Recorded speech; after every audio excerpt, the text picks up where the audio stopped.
तो सभी को वेरी वेरी गुड आफ्टरनून। आज हम लोग एक नया चैप्टर शुरू कर रहे हैं। चैप्टर का नाम है थ्योरेटिकल डिस्ट्रीब्यूशन। ठीक है ना, थ्योरेटिकल डिस्ट्रीब्यूशन। चैप्टर जो है लेंदी है, टाइम कंज्यूमिंग है, थोड़ा सा मुश्किल भी है अगर हम कंपेयर करें बाकी के चैप्टर से जो हमने करे हैं। जैसे स्टैटिस्टिकल डिस्क्रिप्शन ऑफ डेटा किया हमने स्टैटिस्टिक्स के अंदर, और क्या किया, मेजर ऑफ सेंट्रल टेंडेंसी किया, मेजर ऑफ डिस्पर्शन किया। तो इनके कंपैरिजन में थोड़ा सा मुश्किल है। ठीक है ना, इसके जो कॉन्सेप्ट्स हैं वो कुछ ऐसे हैं जो आपने पहले कभी नहीं पढ़े। अभी जो हमने अब तक पढ़ा था स्टैटिस्टिक्स में, कहीं ना कहीं आप लोगों ने 11th क्लास में पढ़ा हुआ था। ठीक है ना, कहीं ना कहीं आप लोगों ने 11th क्लास में पढ़ा हुआ था। बट इस चैप्टर के जो अंदर जो आप पढ़ने वाले हो, ये आपका फर्स्ट टाइम होगा। तो इसलिए भी बोल सकते हो कि थोड़ा सा आपको डिफरेंट लगेगा ये चैप्टर बाकी चैप्टरों से, बट इंटरेस्टिंग बहुत है। ठीक है ना, चैप्टर जो है इंटरेस्टिंग बहुत है, मज़ेदार चैप्टर है। नाम है थ्योरेटिकल डिस्ट्रीब्यूशन। इस चैप्टर के अंदर हमें करना क्या है, ये चैप्टर बेसिकली हमको प्रोबेबिलिटी निकालना सिखाता है। क्या सिखाता है? प्रोबेबिलिटी निकालना। आप बोलोगे कि सर प्रोबेबिलिटी निकालना तो प्रोबेबिलिटी चैप्टर भी सिखाता है, तो इस चैप्टर को पढ़ने की क्या जरूरत आ पड़ी? है ना, प्रोबेबिलिटी निकालना तो प्रोबेबिलिटी चैप्टर भी सिखाता है, तो इस चैप्टर की क्या जरूरत आ पड़ी? तो प्रोबेबिलिटी चैप्टर में हम लोगों ने पढ़ा कि भाई अगर एक कॉइन टॉस किया, what is the probability of getting head? तो आंसर क्या आया? 1/2। हमने बोला कि भाई अगर हमने 2 कॉइन टॉस किए, what is the probability of getting one head? तो आंसर क्या आया? 2/4, या फिर हम बोल सकते हैं 1/2। हमने 3 कॉइन टॉस किए, हम जानना चाहते हैं what is the probability of getting one head. तो हमको अच्छे से याद है कि इसका आंसर क्या आता है? 3/8 आता है। ठीक है ना, हमने बहुत बार क्वेश्चंस कर लिया, हमें दिमाग में भी रट चुकी है ये चीज़। अब अगर मैं आपको बोलूं कि हमने 50 कॉइन टॉस किए, what is the probability of getting one head? तो क्या आप प्रोबेबिलिटी चैप्टर का कॉन्सेप्ट यूज करके इसका आंसर निकाल सकते हो? निकाल सकते हैं, बट सर हो सकता है 1-2 घंटे लग जाए, क्योंकि हमें बहुत सारी सिचुएशंस देखनी पड़ेंगी, बहुत सारे केसेस बनेंगे। कितने केसेस बनेंगे पहले तो बताओ, इसकी टोटल आउटकम्स कितने होंगे? हमें पता है कि टॉसिंग कॉइन के अंदर जो टोटल आउटकम्स होते हैं वो 2n होते हैं। तो जब हम एक बार कॉइन टॉस करते हैं तो 2 2 आउटकम्स आते हैं, एक हेड और एक टेल। जब हम 2 बार कॉइन टॉस करते हैं तो 2 यानी कि 4 आउटकम्स आते हैं। वो 4 आउटकम्स कौन कौन से होते हैं? Tail tail, head head, tail head और हेड टेल। याद है ये बात? अगर हम 3 बार कॉइन टॉस करते हैं तो कितने आउटकम्स आते हैं? 8 आउटकम्स आते हैं। तो अगर हम 50 कॉइन टॉस करेंगे तो कितने आउटकम्स आएंगे? 2 और ये आंसर आपका कैलकुलेटर भी नहीं निकाल सकता। अगर आप कैलकुलेटर पर ट्राई करो तो ये आंसर आपके कैलकुलेटर पर भी नहीं आएगा, क्योंकि कैलकुलेटर की भी एक लिमिट होती है कि 12 डिजिट्स ही आ सकते हैं स्क्रीन पर, और इसका आंसर बहुत बड़ा आने वाला है। ठीक है ना, और अगर आप इन केसेस को लिखने लग गए तो हो सकता है कि 2-3 घंटे तो बहुत कम है, 5, 6, 7, 8, 9, 10 घंटे भी लग जाए, हो सकता है 1 दिन भी लग जाए आंसर निकालने में। तो कहीं ना कहीं हमें दिख रहा है कि भाई प्रोबेबिलिटी चैप्टर है उसकी कुछ लिमिटेशंस हैं। लिमिटेशंस क्या है कि अगर हमारे नंबर ऑफ आउटकम्स लिमिटेड हैं, जो हम लिख सकते हैं, कर सकते हैं, कुछ टाइम लगा करके आ सकते हैं, तो हम प्रोबेबिलिटी चैप्टर के कॉन्सेप्ट को यूज़ करते हैं। बट अगर हमारे आउटकम्स बहुत ह्यूज हो जाएं, बहुत ज़्यादा हो जाए, तो प्रोबेबिलिटी चैप्टर कहीं ना कहीं उसका दम घुटने लगता है। वो बोलता है भैया मेरे बस की नहीं है, कुछ और यूज़ करो तरीका, कोई और तरीका यूज़ करो आंसर निकालने के लिए। तब हम आते हैं एक चैप्टर के पास हेल्प मांगने, और उस चैप्टर का नाम है थ्योरेटिकल डिस्ट्रीब्यूशन। बात समझ आ गई आप लोगों को? अब थ्योरेटिकल डिस्ट्रीब्यूशन चैप्टर जो है ये 2 पार्ट में डिवाइडेड है। ठीक है ना, तो जो आपकी प्रोबेबिलिटी डिस्ट्रीब्यूशंस होती हैं, ठीक है ना, 2 टाइप की होती हैं, discrete probability distribution and continuous probability distribution. अब आपके दिमाग में आएगा sir what is difference between discrete and continuous probability distribution? तो इसका आंसर मैं आपको नेक्स्ट क्लास में दूंगा, जब हम नॉर्मल डिस्ट्रीब्यूशन पढ़ेंगे तब। अभी मैं आपको समझा भी दूंगा तो आपको ठीक से समझ नहीं आएगा, मुझे पता है। नेक्स्ट क्लास में समझाऊंगा तो एकदम अच्छे से समझ आएगा। तो इस चीज़ को हम नेक्स्ट क्लास में डिस्कस करते हैं कि what is difference between discrete and continuous probability distribution. अब जो आपका डिस्क्रीट प्रोबेबिलिटी डिस्ट्रीब्यूशन है, इसके अंदर 2 चीज़ें हैं इस चैप्टर के अंदर जो हमें पढ़नी, एक बायनोमियल डिस्ट्रीब्यूशन और एक पॉइजन डिस्ट्रीब्यूशन। ठीक है ना, एक बायनोमियल और एक पॉइसन डिस्ट्रीब्यूशन। और कॉन्टिन्यूस प्रोबेबिलिटी डिस्ट्रीब्यूशन के अंदर हमें एक चीज पढ़नी है, दैट इज नॉर्मल डिस्ट्रीब्यूशन। अगर आप मुझसे पूछो कि सर कॉन्टिन्यूस प्रोबेबिलिटी डिस्ट्रीब्यूशन जो होते हैं उसकी कितने टाइप के होते हैं, तो मैं बोलूँगा बहुत टाइप के होते हैं, बट आपके सिलेबस में सिर्फ एक ही टाइप है और वो है नॉर्मल डिस्ट्रीब्यूशन। और भी बहुत तरीके के होते हैं, ऐसे डिस्क्रीट प्रोबेबिलिटी डिस्ट्रीब्यूशन की भी और भी वैराइटीज होती हैं, बट हमारे सिलेबस में क्या है, binomial distribution and Poisson distribution. हमें सीए फाउंडेशन में सिर्फ इतना ही पढ़ना है। तो इस चैप्टर में हमें तीन चीज़ें पढ़नी है देखा जाए तो, एक पढ़ना है बायनॉमियल डिस्ट्रीब्यूशन, एक पढ़ना है पॉइसन डिस्ट्रीब्यूशन और एक पढ़ना है नॉर्मल डिस्ट्रीब्यूशन। तीनों ही अलग अलग कॉन्सेप्ट्स हैं, तीनों ही कॉन्सेप्ट्स हम क्या निकालते हैं, प्रोबेबिलिटी निकालते हैं। ठीक है ना, क्लियर है। अब या अगर आपको याद रखना है तो रख सकते हो कि बायनॉमियल डिस्ट्रीब्यूशन जो है ये बेस्ड ऑन बर्नौली ट्रायल्स है। जो पॉइसन डिस्ट्रीब्यूशन है it is a limiting form of binomial distribution, ऐसा बोला जाता है। अब इस चीज़ का मतलब क्या होता है अगेन आज की क्लास में बताऊंगा, बट थोड़ी देर में बताऊंगा, ठीक है ना। और normal distribution it is a significant and universally accepted continuous probability distribution. अगर दुनिया में सबसे ज़्यादा कोई कॉन्टिन्यूस प्रोबेबिलिटी डिस्ट्रीब्यूशन का यूज़ होता है दुनिया में, अगर सबसे ज़्यादा अगर किसी कॉन्टिन्यूस प्रोबेबिलिटी डिस्ट्रीब्यूशन का यूज़ होता है तो वो नॉर्मल डिस्ट्रीब्यूशन है। मैंने आपको बताया कि और भी तरीके के नॉर्मल डिस्ट्रीब्यूशन होते हैं, सिर्फ ये नहीं होता, बट सबसे ज़्यादा यूज़ किसका होता है, नॉर्मल डिस्ट्रीब्यूशन का होता है। ठीक है ना। अभी आपको ये समझ नहीं आ रहा होगा कि सर इसका मतलब क्या है, what is meant by binomial distribution, क्या है ये पॉइसन डिस्ट्रीब्यूशन, क्या है ये नॉर्मल डिस्ट्रीब्यूशन। तो इस पर हम धीमे धीमे करके आएंगे। आज मेरा टारगेट रहेगा कि हम बायनॉमियल डिस्ट्रीब्यूशन और पॉइसन डिस्ट्रीब्यूशन को कंप्लीट कर दें और नेक्स्ट क्लास में नॉर्मल डिस्ट्रीब्यूशन को शुरू करें और उसकी नेक्स्ट क्लास में ख़त्म कर दें। ठीक है, यानी आपको पता चल गया होगा अब तक कि सर ये दोनों टॉपिक्स जो हैं ये छोटे हैं और ये थोड़ा बड़ा है। ठीक है ना। आइए, तो इस चैप्टर के अंदर हमें क्या करना है, हमें इस चैप्टर के अंदर बायनॉमियल डिस्ट्रीब्यूशन पढ़ना है, पॉइसन डिस्ट्रीब्यूशन पढ़ना है और नॉर्मल डिस्ट्रीब्यूशन पढ़ना है। बायनॉमियल डिस्ट्रीब्यूशन के अंदर हमें पढ़ना है कि इसका यूज़ कहाँ होता है, हमें पढ़ना है कि इसका फॉर्मूला क्या होता है जिसको हम प्रोबेबिलिटी मास फंक्शन बोलते हैं, और हमें इसकी प्रॉपर्टीज़ पढ़नी है। प्रॉपर्टीज़ जो है ये अगेन मैंने आपको बोला था कि पूरे स्टैटिस्टिक्स में हर चैप्टर में ऑलमोस्ट प्रॉपर्टीज़ आपको दिखेंगी और प्रॉपर्टीज़ सबसे ज़्यादा इंपॉर्टेंट है स्टैटिस्टिक्स में, तो यहाँ पर भी प्रॉपर्टीज़ ही इंपॉर्टेंट है। तो ज़्यादातर चांसेस होते हैं कि प्रॉपर्टी में से ही क्वेश्चन उठ करके आएगा। इसी तरीके से पॉइसन डिस्ट्रीब्यूशन के अंदर आपको बेसिक्स पढ़ने हैं कुछ, ठीक है ना। इसमें भी वही चीज़ समझेंगे कि कहाँ यूज़ किया जाता है, क्या इसका मतलब है। फिर हम प्रोबेबिलिटी मास फंक्शन यानी कि पॉइसन डिस्ट्रीब्यूशन का फॉर्मूला देखेंगे और आखिरी में प्रॉपर्टीज़। नॉर्मल डिस्ट्रीब्यूशन के अंदर अगेन हम बेसिक्स पढ़ेंगे, फिर प्रोबेबिलिटी डेंसिटी फंक्शन यानी कि नॉर्मल डिस्ट्रीब्यूशन का जो फॉर्मूला होता है उसको बोलते हैं प्रोबेबिलिटी डेंसिटी फंक्शन, वो पढ़ेंगे। फिर नॉर्मल डिस्ट्रीब्यूशन कर्व पढ़ेंगे, फिर इसकी प्रॉपर्टीज़ पढ़ेंगे, फिर कुछ और इंपॉर्टेंट पॉइंट्स हैं उनको पढ़ेंगे। तो इस तरीके से हमारे इस चैप्टर में ये सारी चीज़ हम लोग करने वाले हैं कवर। ठीक है जी, ओके। अब मैंने आपको जब ये चैप्टर शुरू किया तो एक चीज़ पूछी, मैंने ये पूछा कि बताओ अगर आपको पता लगाना है कि what is the probability of getting one head in tossing 50 coins, 50 coin अगर मैं टॉस करता हूँ क्या प्रोबेबिलिटी की 50 हेड आएंगे। तो आपने क्या बोला कि सर हमसे तो ना निकल पाएगा, हमसे तो ना हो पाएगा भैया, ठीक है ना, क्योंकि ये बहुत ज़्यादा लेंदी प्रोसेस है। तो हमने क्या बोला कि हम आएंगे किसके पास, हम आएंगे थ्योरेटिकल डिस्ट्रीब्यूशन चैप्टर के पास।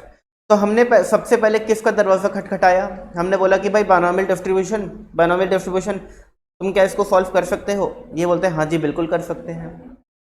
तो आपने बोला बताओ जरा करके दिखाओ कैसे इसका आंसर आएगा, ठीक है ना। तो बायनॉमियल डिस्ट्रीब्यूशन ने बोला हमको पढ़ो और खुद जान जाओ, ठीक है ना, हमको पढ़ो और खुद जान जाओ। आओ जी पढ़े इसको।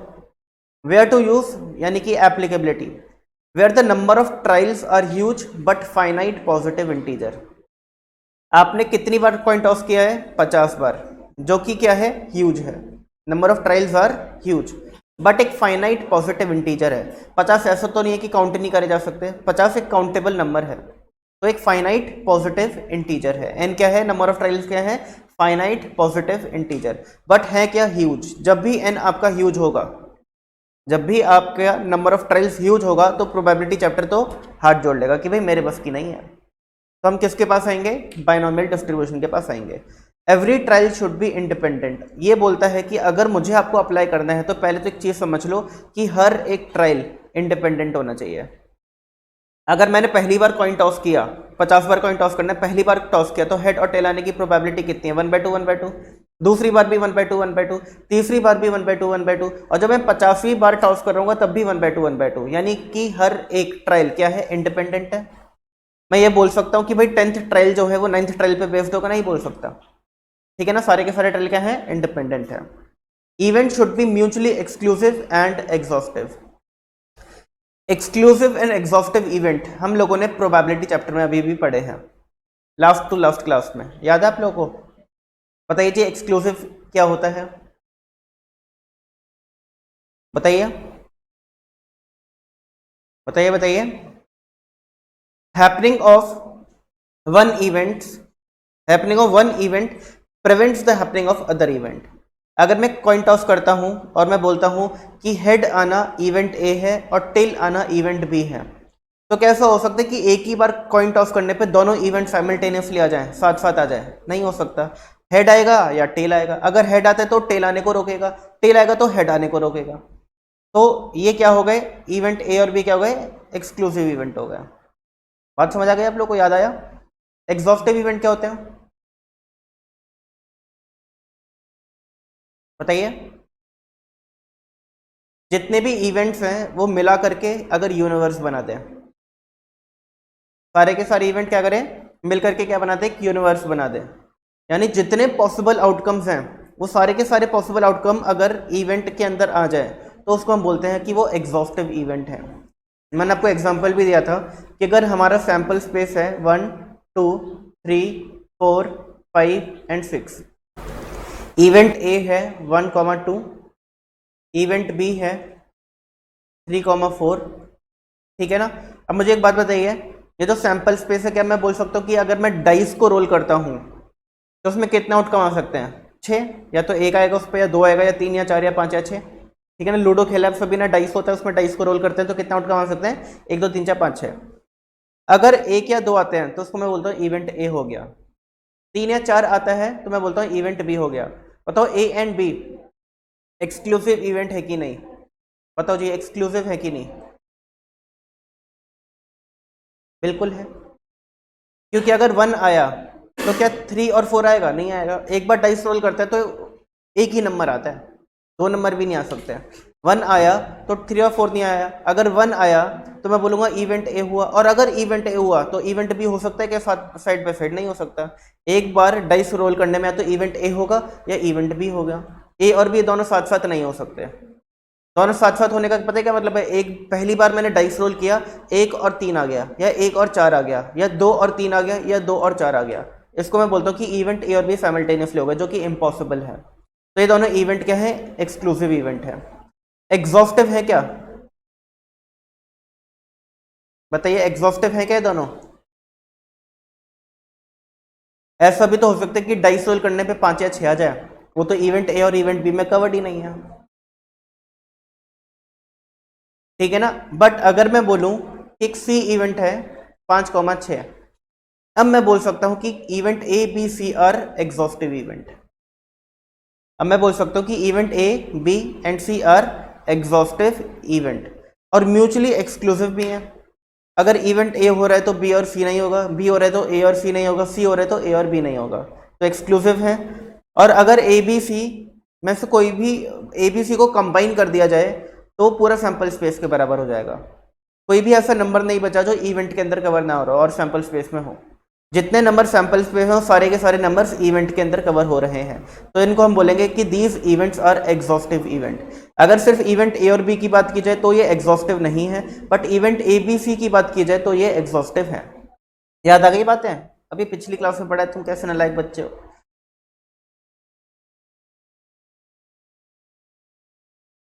चलिए जी, तो क्या बोलता है कि अगर इवेंट एक्सक्लूसिव एंड एग्जॉस्टिव हैं तभी जाकर के हम बायनोमियल डिस्ट्रीब्यूशन कॉन्सेप्ट का यूज कर सकते हैं, ठीक है ना। इवेंट क्या है? Exclusive and exhaustive. तो अगर मैं कॉइन टॉस करता हूं 50 बार, तो क्या वो इवेंट्स जो हैं एक्सक्लूसिव होंगे? होंगे। एग्जॉस्टिव होंगे? अब इसमें एग्जॉस्टिव की बात समझनी है आपको क्या है। अगर मैं कॉइन टॉस करता हूँ या तो हेड आएगा या टेल आएगा, इसके अलावा कुछ आ सकता है क्या? नहीं आ सकता, या तो हेड आएगा या टेल आएगा। और मैं जानना चाहता हूँ कि क्या प्रोबेबिलिटी है हेड आने की, एक हेड आने की, ठीक है ना। तो इसके अंदर दो ही आउटकम्स हैं, या तो हेड आएगा या टेल आएगा, और दोनों ही आउटकम्स इसके अंदर में, इसके फॉर्मूले के अंदर मैं कंसिडर करता हूँ, तो इसलिए वो इवेंट क्या बन जाते हैं? एग्जॉस्टिव इवेंट बन जाते हैं, ठीक है ना। अभी इस चीज़ को मैं आगे दोबारा आपको समझाऊंगा थोड़ा डिटेल में। तो exclusive event, nothing in is common in between two event. Exclusive means nothing is common between two event, ठीक है ना। और अगर दो event A and B exclusive हैं तो probability of A union B क्या होता है? Probability of A plus probability of B, ये भी हमने पढ़ा था। एग्जॉस्टिव इवेंट क्या होता है? When events complete in itself. Exhaustive means when the events are complete in itself to form a universe. That is probability of A union B क्या होगा? 1. क्लियर है? इसको तो मैंने बहुत डिटेल में डिस्कस किया प्रोबेबिलिटी चैप्टर में। मैंने तो ये भी बताया था कि एक्सक्लूसिव एंड एग्जॉस्टिव होते तो उसके लिए क्या यूज करते हैं, ठीक है ना। Every trial has only 2 outcomes. Her trial के सिर्फ 2 आउटकम्स होने चाहिए, एक होता है सक्सेस और एक होता है failure. where probability of success is denoted by P and probability of failure is denoted by Q। जितने भी आउटकम हैं, जितने भी ट्रायल हैं उसके सिर्फ 2 आउटकम्स होने चाहिए।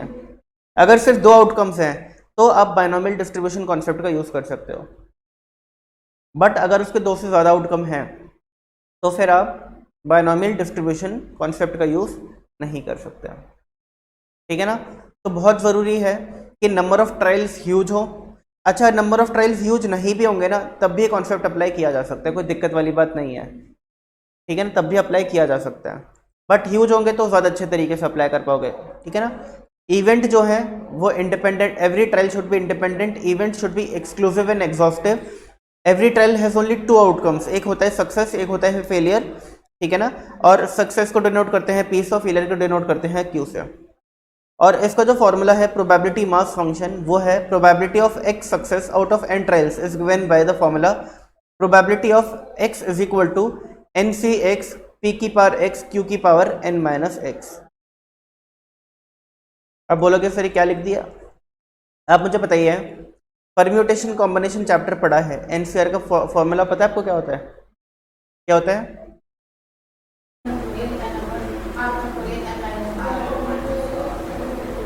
ये होता है, ठीक है। तो NCx का क्या हो जाएगा बताओ तो? n factorial upon x factorial n minus x factorial, ये हो जाएगा। बात समझ आ गई, ठीक है ना। ये सॉल्व हो जाएगा। P क्या है? प्रोबेबिलिटी ऑफ सक्सेस, लिखा था ना, success is denoted by P and failure is denoted by Q। तो P क्या है? सक्सेस, Q क्या है? फेलियर। बात समझ आ गई, क्लियर है? अब नमस्ते। अब इसमें एक बात बताइए, C जो है ये कॉम्बिनेशन का साइन है, ये हमें समझ आ गया। P जो है वो प्रोबेबिलिटी ऑफ सक्सेस है, Q जो है वो प्रोबेबिलिटी ऑफ फेलियर है। अब बच गया क्या? N और X। अब ये N और X क्या है? N होते हैं नंबर ऑफ ट्रायल, X होता है सक्सेस रिक्वायर्ड, ठीक है ना। अब इस फॉर्मूले को मैं आपको समझाऊंगा एक एग्जांपल के साथ, तब आपको बेटर तरीके से समझ आएगा। समझो,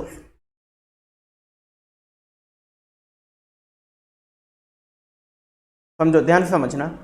पहले एक क्वेश्चन हम सॉल्व करते हैं यूजिंग नॉर्मल प्रोबेबिलिटी चैप्टर, और फिर हम बायनोमियल डिस्ट्रीब्यूशन का यूज करके उस सेम क्वेश्चन का आंसर निकालेंगे और देखेंगे सेम आ रहा है कि नहीं आ रहा, ठीक है ना। अब अगर मैं आपसे क्वेश्चन पूछूं कि अगर मैं एक कॉइन टॉस कर रहा हूं, 3 कॉइन टॉस कर रहा हूं, 3 coins are tossed, what is the probability of getting 1 head? तो आप आंसर क्या दोगे? 3/8। ये रट चुका है हम लोगों को, ठीक है ना। 3/8 आता है इसका आंसर। अब number of times a coin is tossed is 3।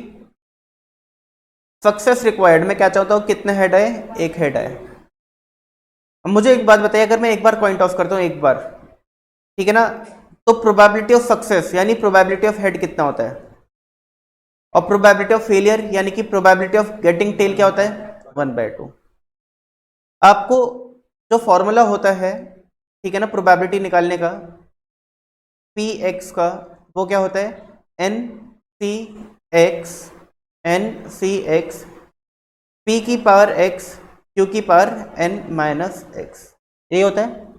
आइए ये वैल्यूज पुट करें, एन की जगह 3 लिखेंगे, सी की जगह सी लिखेंगे, कॉम्बिनेशन वाला सी है, परम्यूटेशन कॉम्बिनेशन वाला सी, और एक्स की जगह क्या लिखेंगे 1, पी की जगह लिखेंगे 1/2 की पावर एक्स यानी कि 1, और 1/2 क्यू की पावर 3 माइनस 1, ये लिखेंगे। क्लियर है?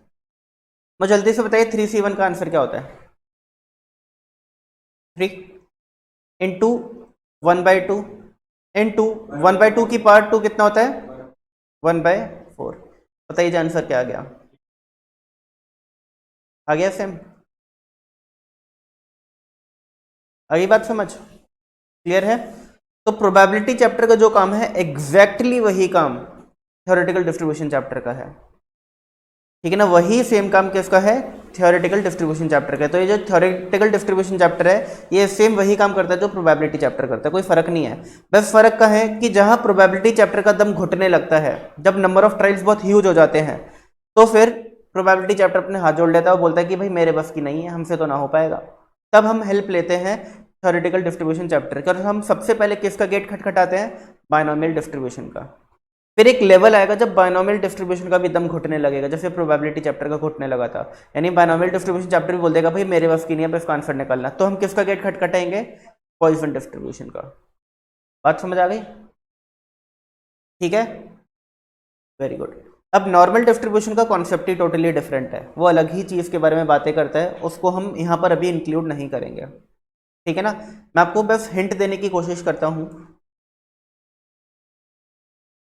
एक क्लास है जिसके अंदर 20 नंबर का टेस्ट लिया गया है, 8 नंबर 5 बच्चों के आए हैं, 14 नंबर 10 बच्चों के आए हैं, 15 नंबर 12 बच्चों के आए हैं, 17 नंबर 6 बच्चों के आए हैं, और 19 नंबर 2 बच्चों के आए हैं।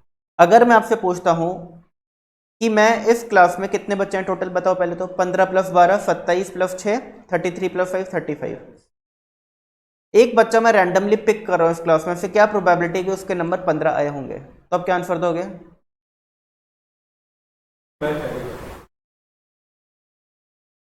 15/35 नहीं, 12/35 होगा। कितने बच्चे हैं जिनके 15 नंबर आए हैं? 12। और टोटल बच्चे कितने हैं? 35। तो अगर मैं एक बच्चे को रैंडमली पिक करता हूं, क्या प्रोबेबिलिटी उसके 15 नंबर आए होंगे? 12/35। क्या फॉर्मूला होता है प्रोबेबिलिटी का? Favourable outcome upon total outcome. यहाँ पे फेवरेबल आउटकम कितने बच्चों के 15 नंबर हैं? 12 बच्चों का, टोटल कितने हैं? 35। ये बात समझ आ गई? अगर मुझे ये बताना हो कि मैं एक बच्चे को रैंडमली पिक कर रहा हूं, क्या प्रोबेबिलिटी है कि उसके नंबर 15 से 17 के बीच में आए होंगे? ठीक है ना?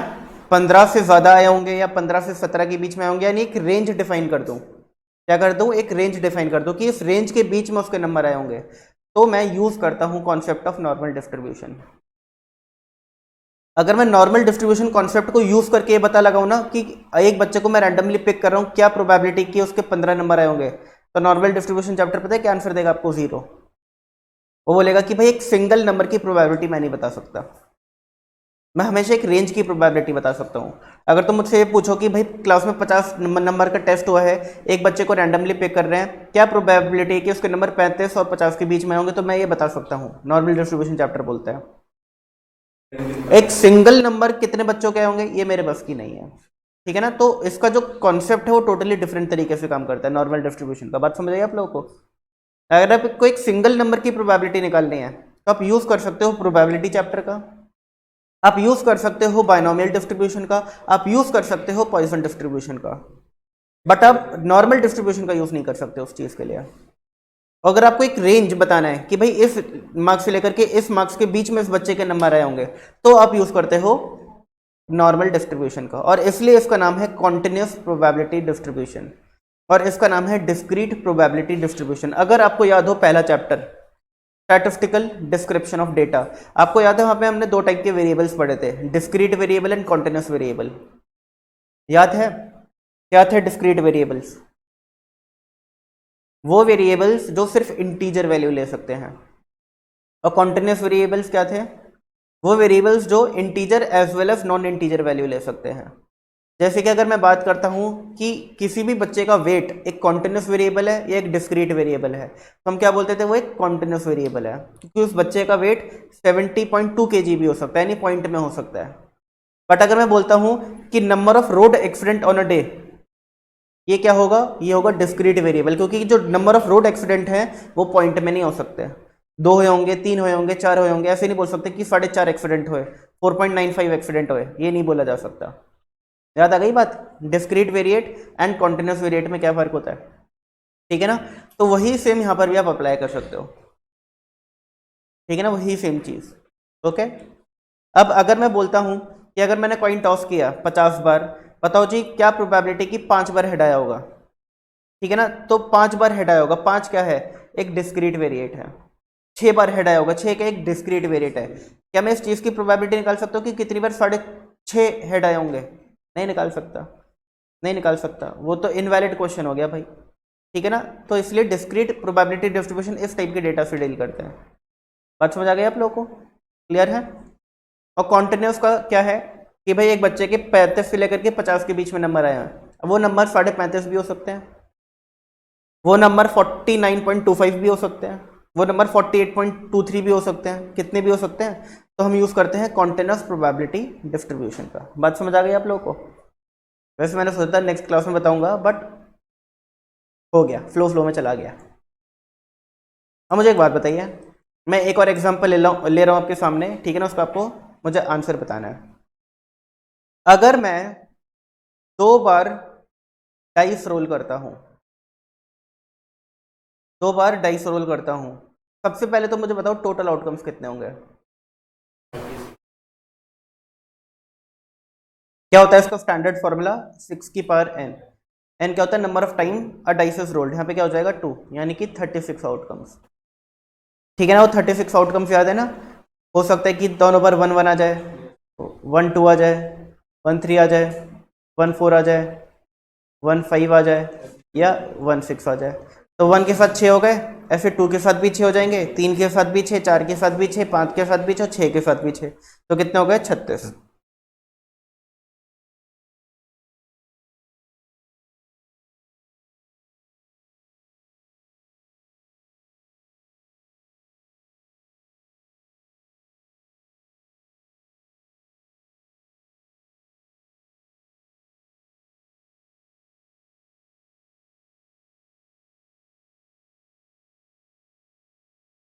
क्लियर है?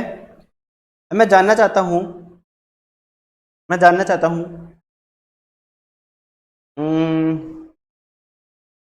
कौन सा क्वेश्चन ले?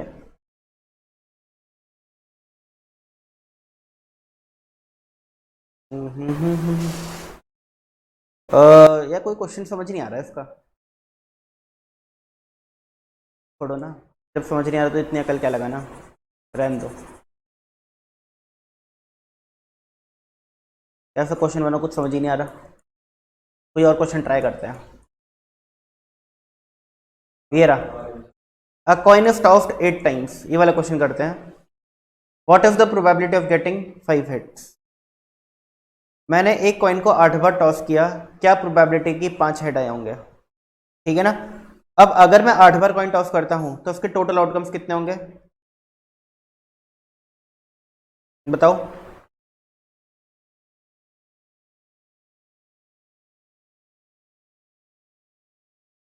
256, 2 की पावर 8, कितना जाएगा? 256। तो क्या उन आउटकम्स को लिख के दिखाऊं मैं आप लोगों को? बहुत टाइम वेस्ट होगा। ठीक है ना? बहुत, क्या हो सकता है आधा 1 घंटा लग जाए 256 आउटकम्स लिखने में, तो ये हम लिख के नहीं देख रहे। ठीक है ना?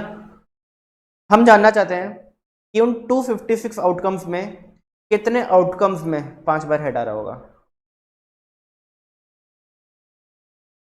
प्रोबेबिलिटी चैप्टर क्या बोलेगा? भाई मेरे बस की तो नहीं है, बहुत मुश्किल हो रहा है। तुम जाओ थ्योरेटिकल डिस्ट्रीब्यूशन चैप्टर के पास जाओ, थ्योरेटिकल डिस्ट्रीब्यूशन चैप्टर के पास जाओगे, सबसे पहले किसका gate खटखटाओगे?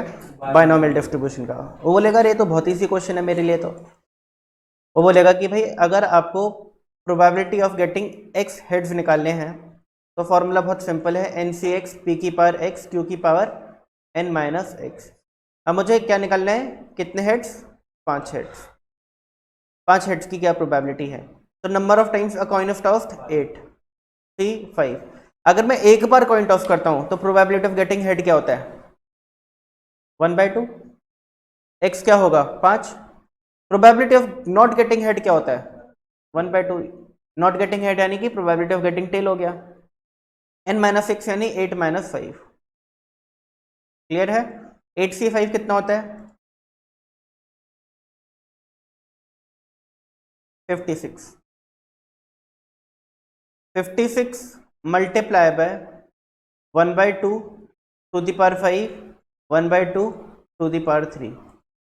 56 divided by 3 2 2 to the power 8 लिख सकता हूँ, कोई दिक्कत।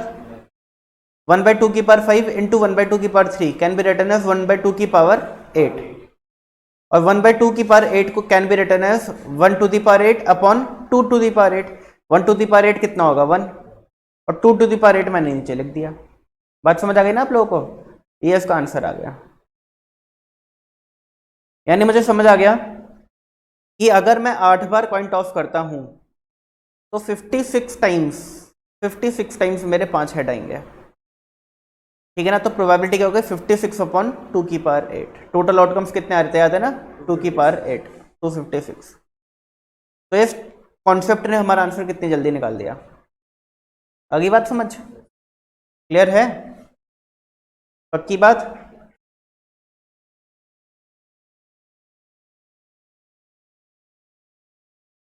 अब देखो यहां पर क्या लिखा था, एवरी ट्रायल हैज 2 आउटकम्स, ठीक है ना। हम बायनोमियल डिस्ट्रीब्यूशन कब लगा सकते हैं, एप्लीकेबिलिटी में क्या लिखा था आखिरी point, every trial has 2 outcomes. अब जब मैं कॉइन टॉस करता हूं उसके 2 ही आउटकम्स होते हैं, या तो हेड या टेल। तो मैं इस चैप्टर का, इस कॉन्सेप्ट का यूज कर सकता हूं, ठीक है ना। 2 आउटकम्स को, एक को बोला जाता है सक्सेस और एक को बोला जाता है फेलियर। सक्सेस को P से डिनोट किया जाता है और फेलियर को Q से डिनोट किया जाता है।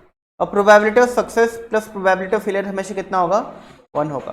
अगर मैं यहाँ पे देखूँ P 1/2 था, Q भी 1/2 था, तो 1/2 प्लस 1/2 कितना होता है 1 होता है। क्लियर है। आइए जी प्रॉपर्टीज पढ़े,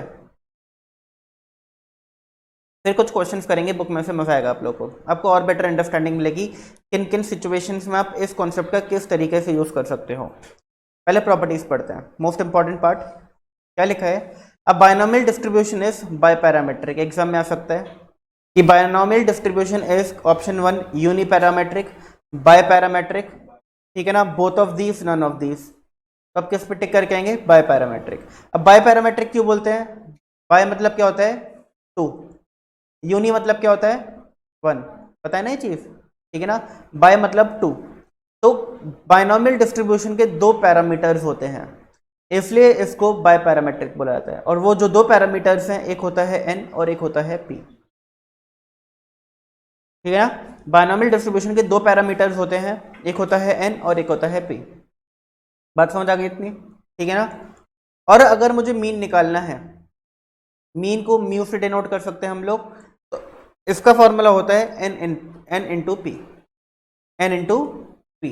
अब अगर मुझे इस वाले केस में 8 coin of tossed 8 times, what is the probability of getting 5 head. इस क्वेश्चन में अगर मीन निकालना है, व्हाट इज द मीन, तो क्या आंसर दोगे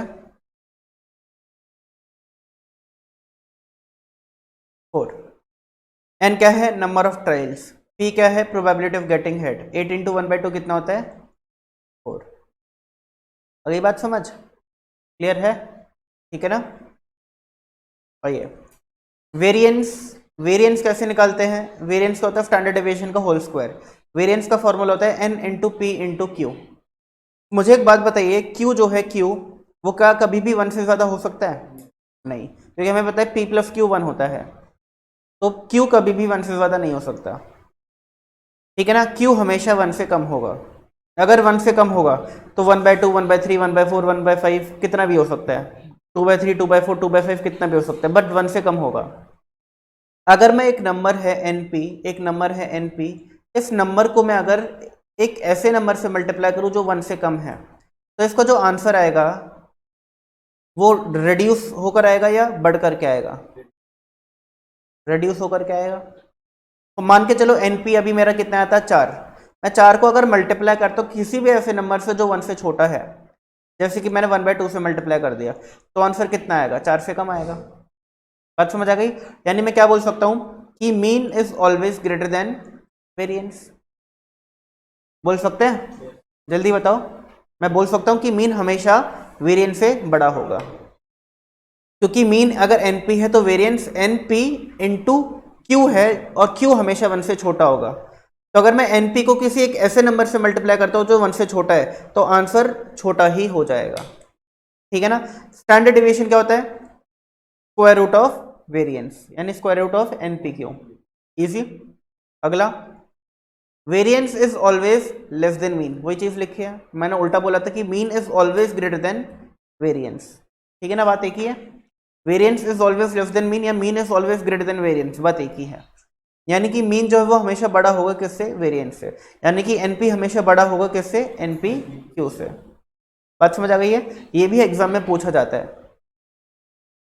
ठीक है ना? In binomial distribution mean is always greater than variance, true, false, any of these, none of these. तो अब क्या बोलोगे? ट्रू। बात समझ आ गई? ओके।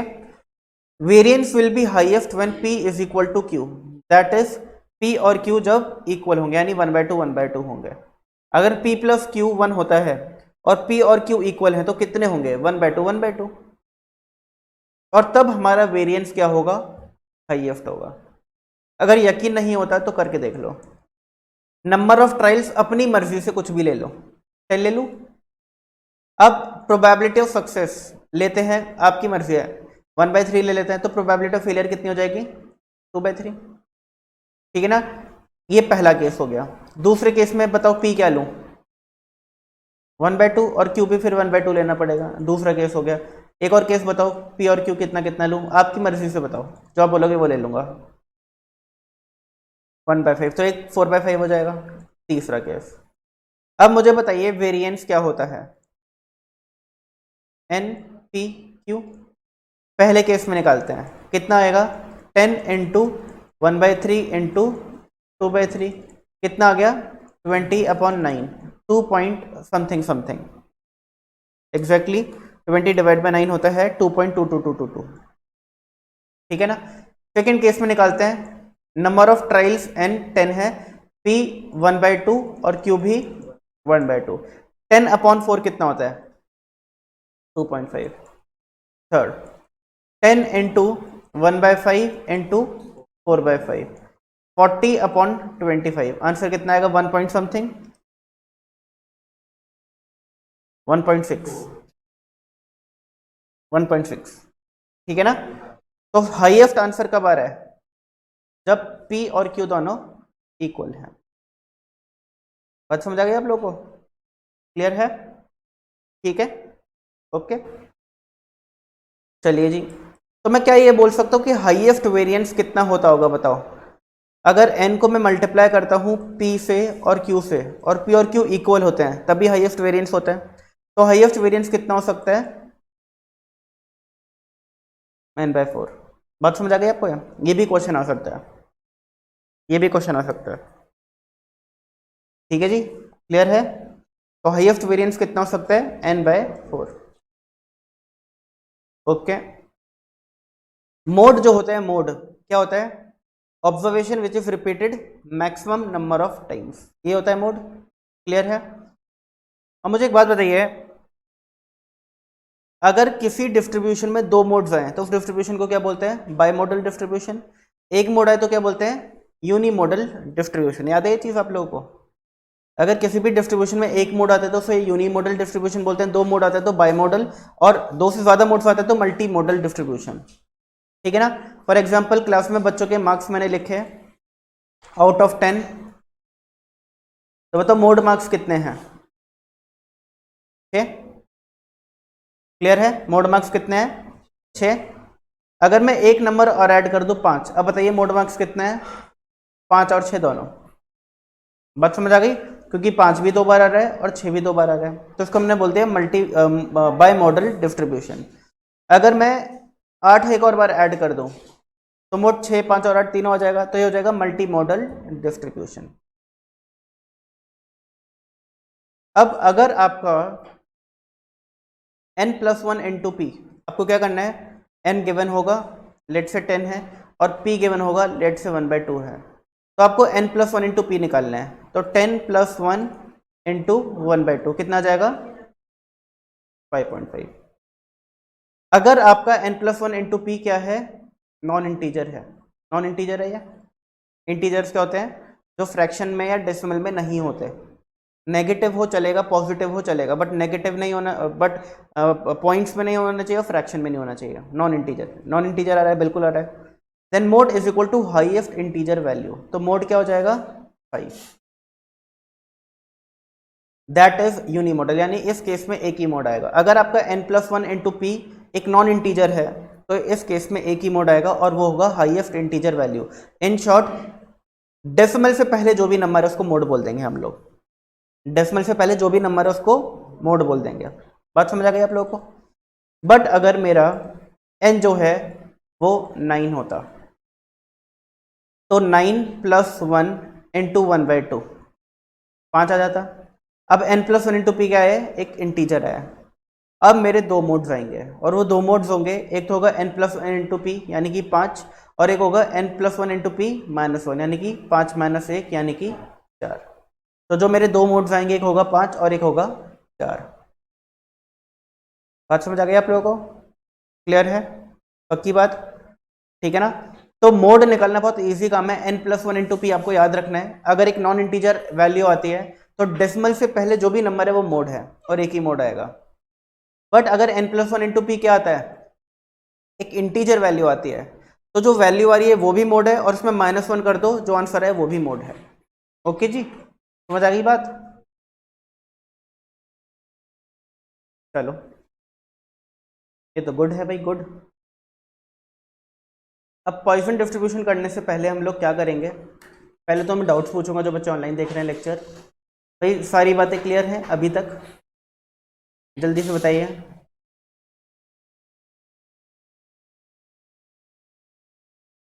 बोलो भाई बोलो,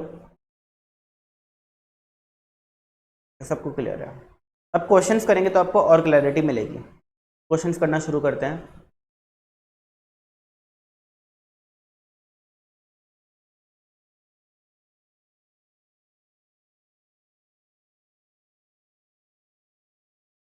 कोई बढ़िया क्वेश्चन देखे।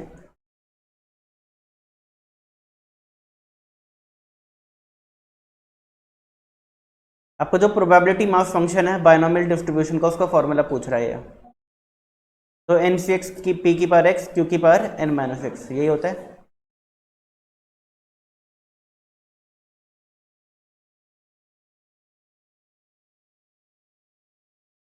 Mean of a binomial distribution is np। Standard deviation of a binomial distribution is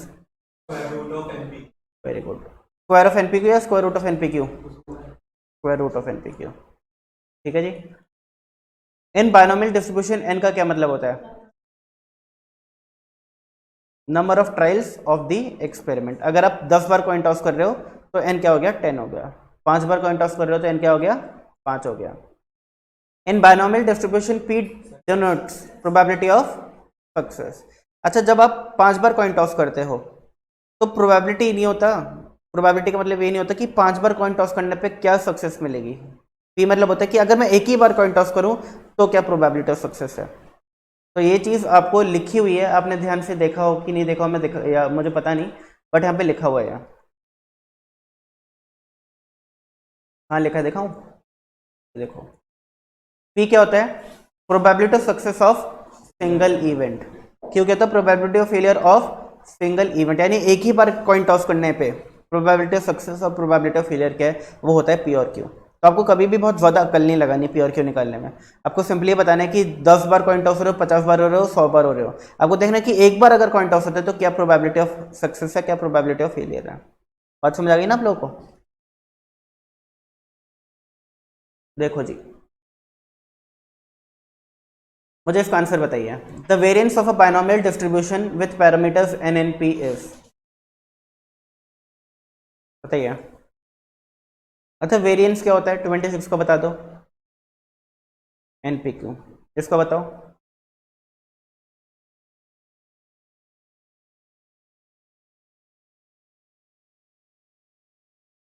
ये सही लिखा है कि नहीं लिखा? हमें पता है पी प्लस क्यू कितना होता है 1, तो मैं क्या पी को 1 माइनस क्यू बोल सकता हूँ? तो ये पी हो गया, ये एन हो गया, ये क्यू हो गया, तो एन पी क्यू बन गया, ये बन गया। बात समझ आ गई? 1 माइनस क्यू क्या होता है?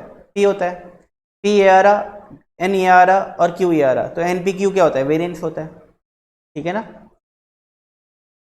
इन binomial distribution mean is greater than variance, mean is less than variance, mean is equal to variance या नन?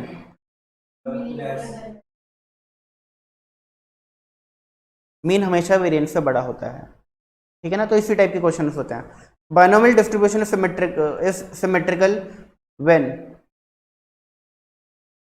बायनोमियल डिस्ट्रीब्यूशन सिमेट्रिकल कब होती है? जब p is equal to q is equal to 0.5 होते हैं। मैं आपको बाद में बताऊंगा इस सिमेट्रिकल वाली जो चीज़ है ना नॉर्मल डिस्ट्रीब्यूशन का, जब मैं आपको कर्व समझाऊंगा कि आपका बेल शेप कर्व क्या होता है, ठीक है ना, उसका क्या इंटरप्रिटेशन होता है, तब आपको ये वाला पार्ट समझ आएगा। तो जब अभी अगर कहीं भी सिमेट्रिकल वाली चीज़ पूछ ली जाए ना, सिमेट्रिकल नॉन सिमेट्रिकल, तो अभी के लिए छोड़ देना, अभी के लिए, ठीक है ना। जब नॉर्मल डिस्ट्रीब्यूशन होगा फिर आप कर पाओगे। ऐसे कुछ क्वेश्चन करें प्रैक्टिकल।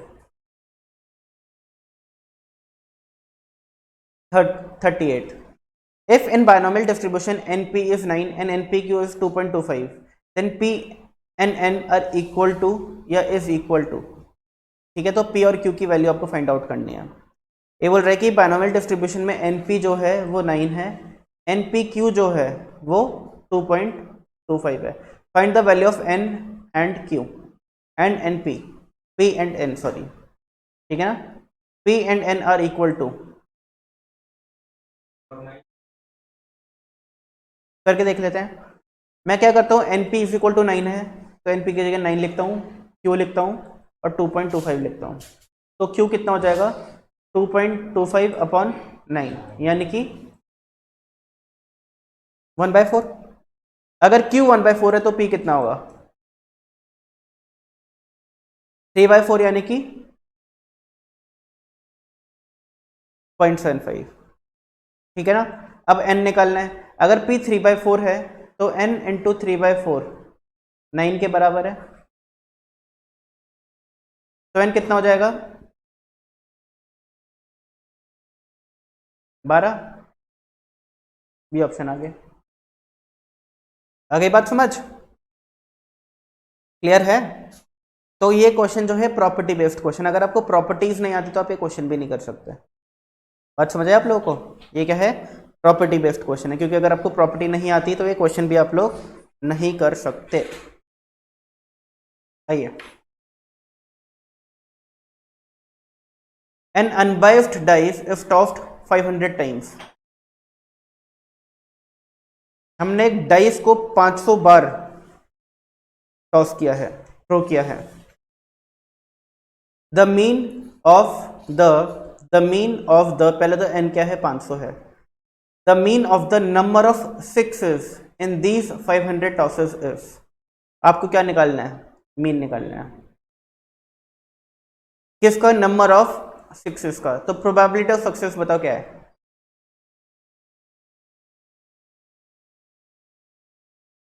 अगर एक बार डाइस रोल करते हो तो 6 कितनी बार आता है? 1/6 टाइम। और 6 कितनी बार नहीं आएगा? 5/6, ठीक है ना। बस, तो ये हो गया प्रोबेबिलिटी ऑफ सक्सेस, ये हो गया प्रोबेबिलिटी ऑफ फेलियर। मीन क्या होता है? 500 इंटू 1/6, यानी 250 अपॉन 3। अरे तो लिखा ही नहीं कहीं, अरे 500 अपॉन 6 लिखा है ना, ठीक है ना। बात समझ आ गई भाव जी? ये वाले क्वेश्चन जल्दी से करो, मैं आया। 40, 41, 42 ट्राई करो आप लोग। मैं भी आया।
हाँ जी पूछो।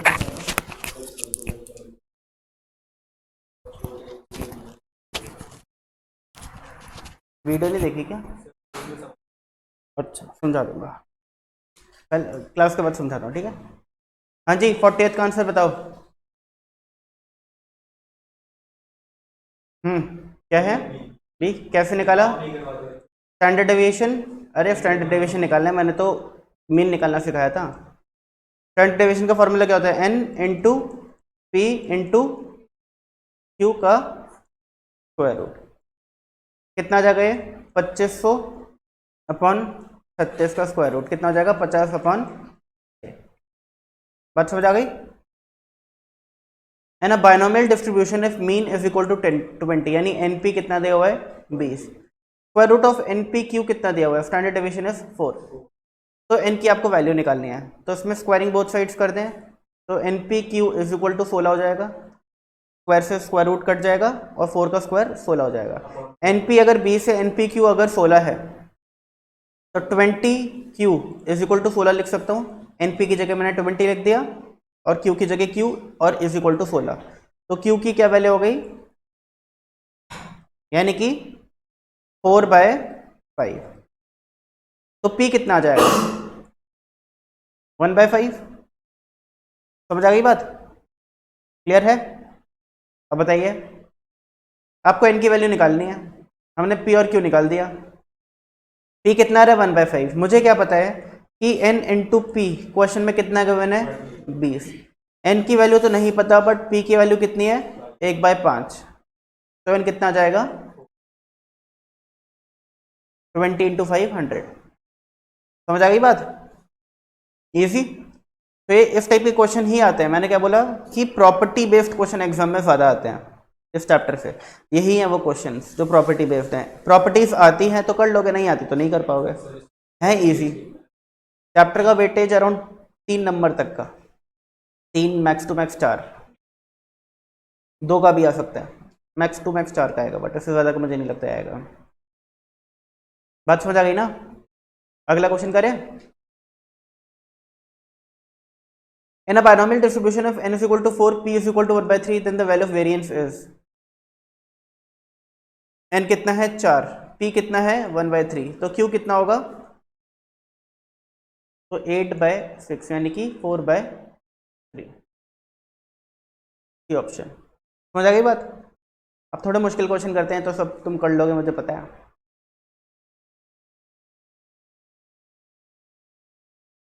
हमने प्रोबेबिलिटी चैप्टर में स्टैटिस्टिकल डेफिनेशन ऑफ प्रोबेबिलिटी पढ़ा था। बताओ ई एक्स क्या होता है? ई एक्स क्या होता है? लास्ट क्लास में ही पढ़ा है। एक्सपेक्टेड वैल्यू, एक्सपेक्टेड वैल्यू होता है ई एक्स। लास्ट क्लास पढ़ी थी ना तुम लोगों ने? लेक्चर भेज तो दिया था मैंने व्हाट्सएप पे, देख तो लेते हैं। लास्ट क्लास का लेक्चर भेजा था ना व्हाट्सएप पे, जिन बच्चों ने लास्ट क्लास अटेंड नहीं की है, ठीक है ना, वो यूट्यूब पे अपलोड करके मैंने भेज दिया था। तो ई एक्स क्या होता है? Expected value. और एक्सपेक्टेड वैल्यू का क्या मतलब होता है? मीन। याद आ रहा है? एक्सपेक्टेड वैल्यू का क्या मतलब होता है? मीन। प्रोबेबिलिटी चैप्टर में लास्ट क्लास में ही हमने पढ़ा ये चीज, ठीक है ना। ई एक्स मतलब मीन होता है, एक्सपेक्टेड वैल्यू यानी मीन होता है, यानी एनपी की वैल्यू कितनी गिवन है? 2। वी एक्स क्या होता है जल्दी से बताओ? वेरिएंस। याद आया? लास्ट क्लास में पढ़ाया था। एनपी क्यू कितना आ गया? 1.2। Then the value of N is, आपको एन की वैल्यू निकालनी, निकाल लोगे अब? एनपी पता है, एनपी क्यू पता है, तो एन निकाल सकते हो, ठीक है ना, इजी है। चलिए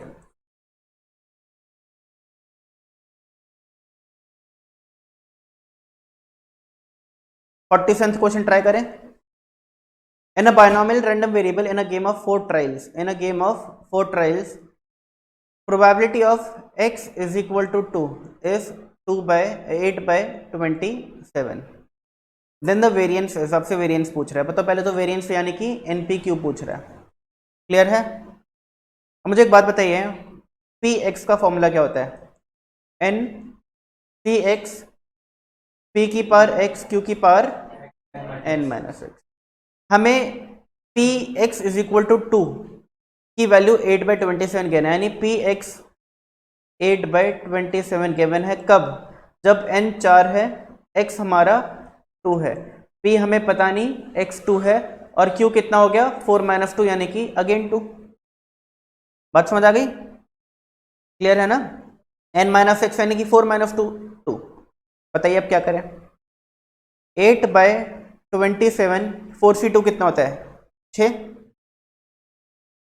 6 इंटू पी क्यू का होल स्क्वायर लिख सकता हूँ, पी स्क्वायर क्यू स्क्वायर को, क्लियर है। पी का स्क्वायर और क्यू का स्क्वायर कितना होता है? पी क्यू का होल स्क्वायर। ये हमने मैथमेटिक्स में, बिजनेस मैथमेटिक्स का जो पहला चैप्टर इंडेक्सेस वहां पे पढ़ा था, ठीक है ना। वहां पे प्रॉपर्टी है कि भाई अगर 2 का स्क्वायर इंटू 3 का स्क्वायर करना है या 2 इंटू 3 का होल स्क्वायर करना है, बात एक ही होती है। 2 का स्क्वायर कितना होता है? 3 का स्क्वायर कितना होता है? 2 इंटू 3 कितना होता है? 6। 6 का स्क्वायर कितना होता है?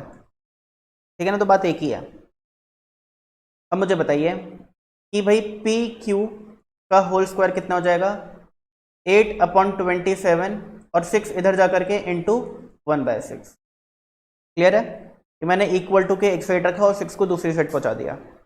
अब क्या करें? पी क्यू की वैल्यू क्या आ जाएगी बताइए? बताओ भाई बताओ। बताओ। पहले इसको थोड़ा काट लेते हैं, काम करते हैं, थोड़ा काट लेते हैं। 3 और 4, ठीक है ना। 27 इंटू 3 कितना होता है? 91। 4/91 का स्क्वायर रूट 2/9 और 81, सॉरी 27 इंटू 3 81 होता है, ठीक है ना। मैं 91 बोल दिया बट 81 होता है। मेरे दिमाग में 81 ही था, निकल मुंह से 91 गया। क्लियर हो गई बात? ठीक है ना, ये बात समझ आ गई आप लोगों को? पी क्यू 2/9 आ रहा है, हमें क्या निकालना है इस क्वेश्चन में? देन द वेरिएंस इज, हमें एन पी और क्यू की वैल्यू पता है और एन भी पता है, 4 है, तो एन पी क्यू कितना हो जाएगा? 4 इंटू 2/9। आ गया आंसर। तो ये क्वेश्चन क्या है? ये सारे क्वेश्चन प्रॉपर्टी बेस्ड है। डायरेक्टली प्रॉपर्टी बेस्ड नहीं बट इनडायरेक्टली प्रॉपर्टी बेस्ड है। आपको नॉर्मल फॉर्मूला भी पता होना चाहिए, ये वाला, और फिर एंड में जाकर के प्रॉपर्टी का यूज हो जाता है। आपको ये भी पता होना चाहिए कि वेरिएंस पूछ रहे हैं तो वो एनपीक्यू होता है। बात समझ आ गई ना आप लोगों को? तो एक इंपॉर्टेंट क्वेश्चन बोल सकते हैं इसको हम, क्योंकि इसमें हमें फॉर्मूला की भी टेस्टिंग हो गई कि आपको बायनोमियल डिस्ट्रीब्यूशन का फॉर्मूला पता है कि नहीं पता, प्रॉपर्टी की भी टेस्टिंग हो गई कि आपको प्रॉपर्टीज पता है कि नहीं पता। Okay. 48, if in a binomial distribution n is equal to 4, probability of getting 0 success is 16/81, then what is the probability of getting 4 success? कर लोगे? क्लियर है? अच्छा मुझे एक बात बताओ, क्या x जो हमसे पूछा जाता है, जैसे x इज इक्वल टू 4 है, ये n से ज्यादा हो सकता है या नहीं हो सकता? नहीं हो सकता। मैंने आपको लास्ट क्लास में बताया था प्रोबेबिलिटी में कि अगर मैं 4 बार कॉइन टॉस करता हूँ तो मैक्सिमम कितनी बार हेड आ सकते हैं? 4 बार। क्या 5 बार हेड आ सकते हैं? नहीं आ सकते। तो क्या ऐसा क्वेश्चन होगा कि 4 बार कॉइन टॉस किया, बताओ 5 बार हेड आने की प्रोबेबिलिटी क्या है? नहीं पूछा जा सकता। तो n जो है वो हमेशा greater than equal to x रहेगा। ओके जी, बात समझ आ गई आप लोगों को? या तो x के बराबर होगा या x से बड़ा होगा n, बट x कभी भी n से बड़ा नहीं हो सकता। ये वाला क्वेश्चन करोगे? बताओ।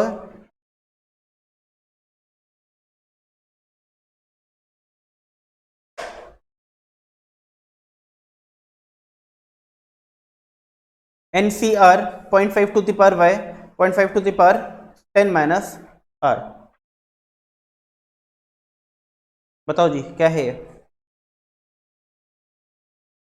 पहले फॉर्मूला लिखते हैं, एन सी एक्स पी की पावर एक्स क्यू की पावर n माइनस एक्स। तो सबसे पहली चीज है यहाँ पे x की जगह r लिखा है।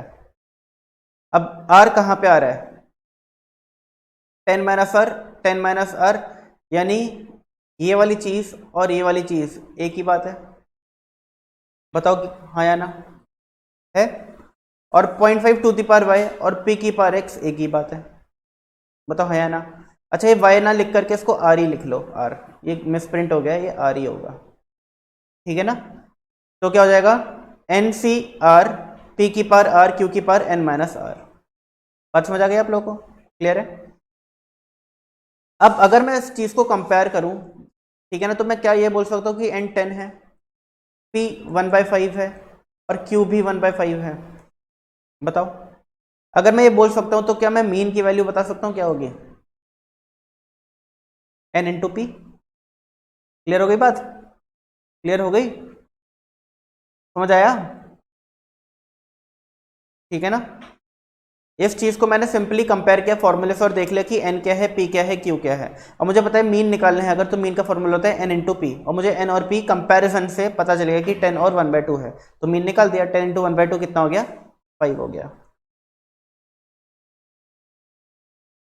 चलिए, इजी चैप्टर लग रहा है कि नहीं लग रहा? बताओ जरा। तो super easy.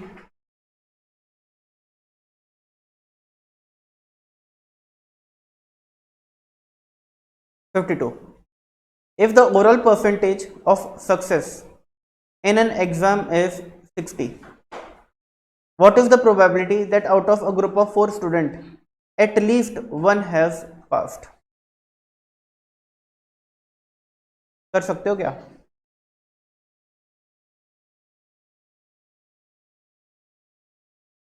If the overall percentage of a success in an exam is 60, if the overall percentage of success in an exam is 60, what is the probability that out of a group of 4 students, at least one has passed?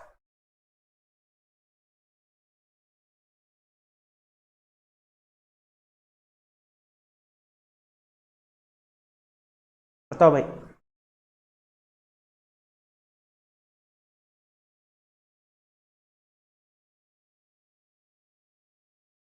If the overall percentage of success in an exam is, यानी probability of success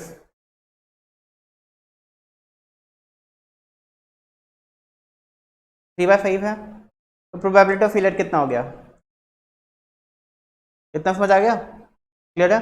If the overall percentage of success in an exam is 60, what is the probability that out of a group of 4 students, at least one has passed? कितने बच्चे हैं? 4।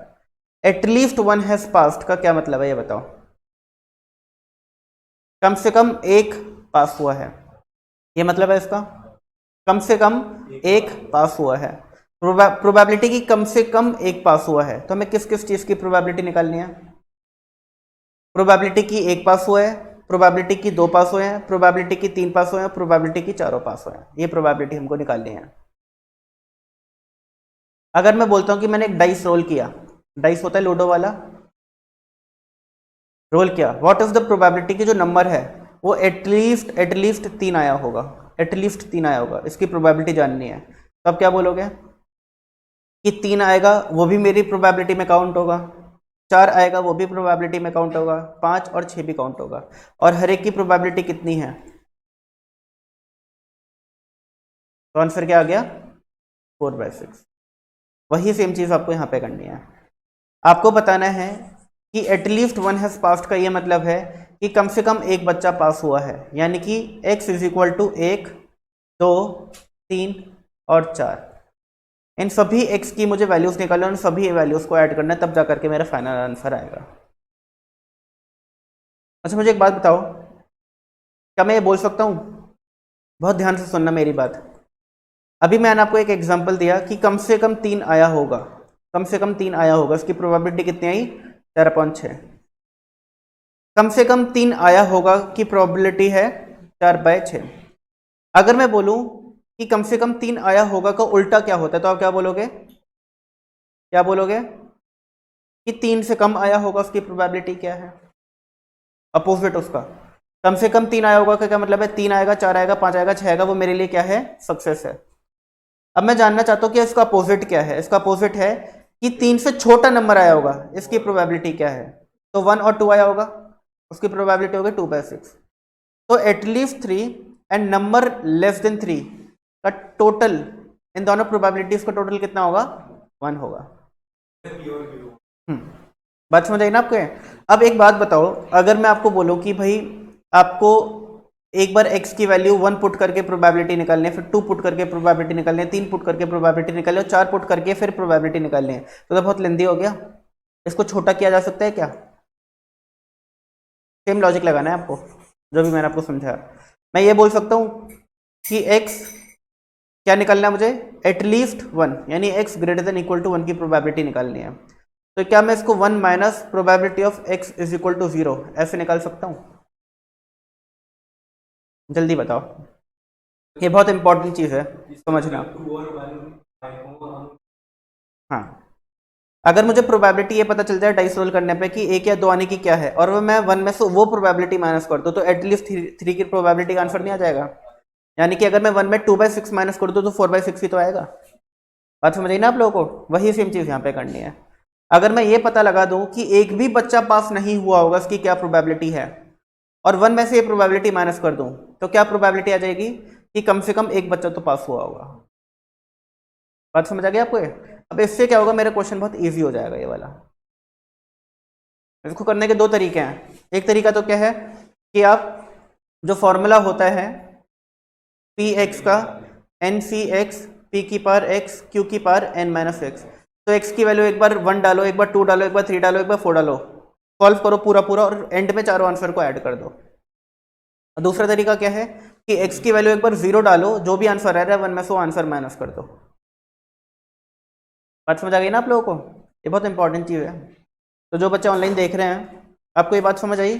जल्दी से बताइए एक बार, फटाफट बताओ, जल्दी जल्दी बताओ भाई।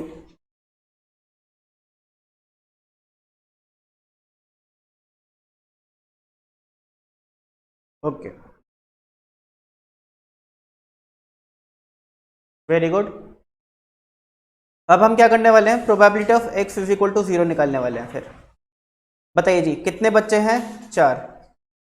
4c0, p कितना आया था? 3/5। तो q कितना आया था? 2/5। 3/5 टू द पावर 0 और 2/5 to the power 4 minus 0 which is 4। Clear हो गई बात? 4c0 क्या होता है? 1। अगर 0 कर दोगे तो 0 इंटू 0 इंटू एनीथिंग तो आंसर 0 आ जाएगा। 4c0 कितना होता है? 1 होता है। ठीक है ना? बात समझ आ गई इतनी? इंटू 3/5 की पावर 0 क्या होता है? 1। किसी भी नंबर की पावर अगर 0 तो आंसर क्या होगा? 1 इंटू 2/5 की पावर 4।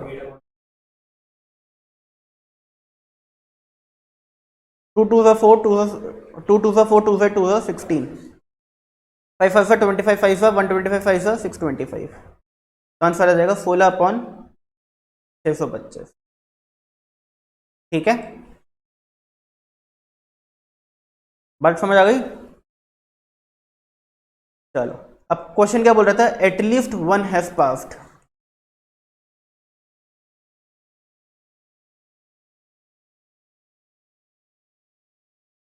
बताइए आंसर क्या आ रहा है? कुछ गलत किया है क्या?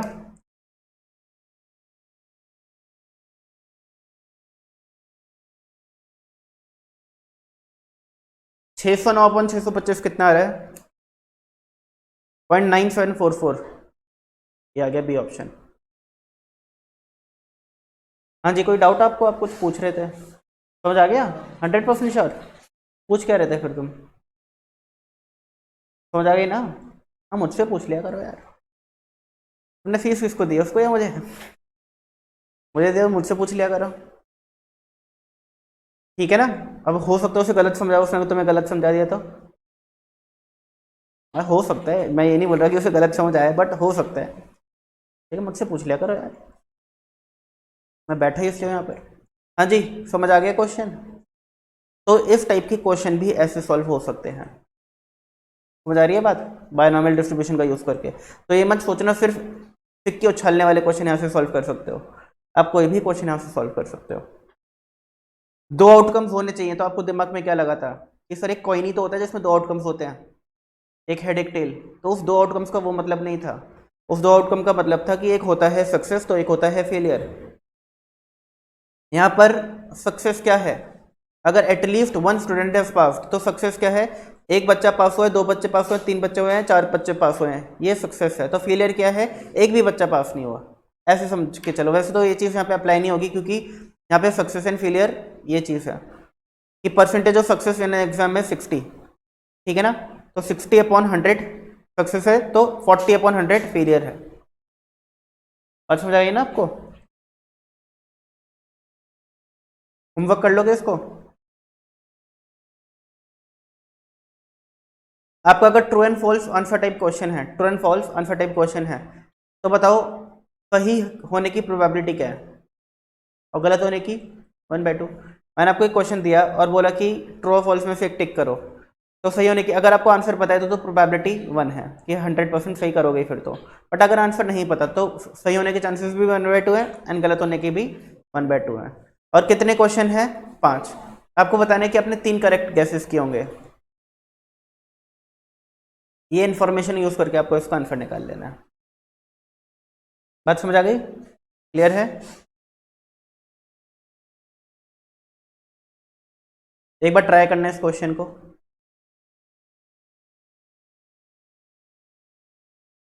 आगे बढ़ जाए। ये क्वेश्चन ट्राई कर लोगे ना तुम लोग, अब ट्राई करो, सारे मैं ही करा दूंगा तो खुद का ये विकास कैसे होगा, इसका इसका भी तो विकास करना ज़रूरी है। इसका विकास तभी होगा जब खुद इस पर थोड़ा लोड डालोगे, कोशिश करोगे, मेहनत करोगे, परेशान होगे, तकलीफ होगी, तभी इसका विकास होगा।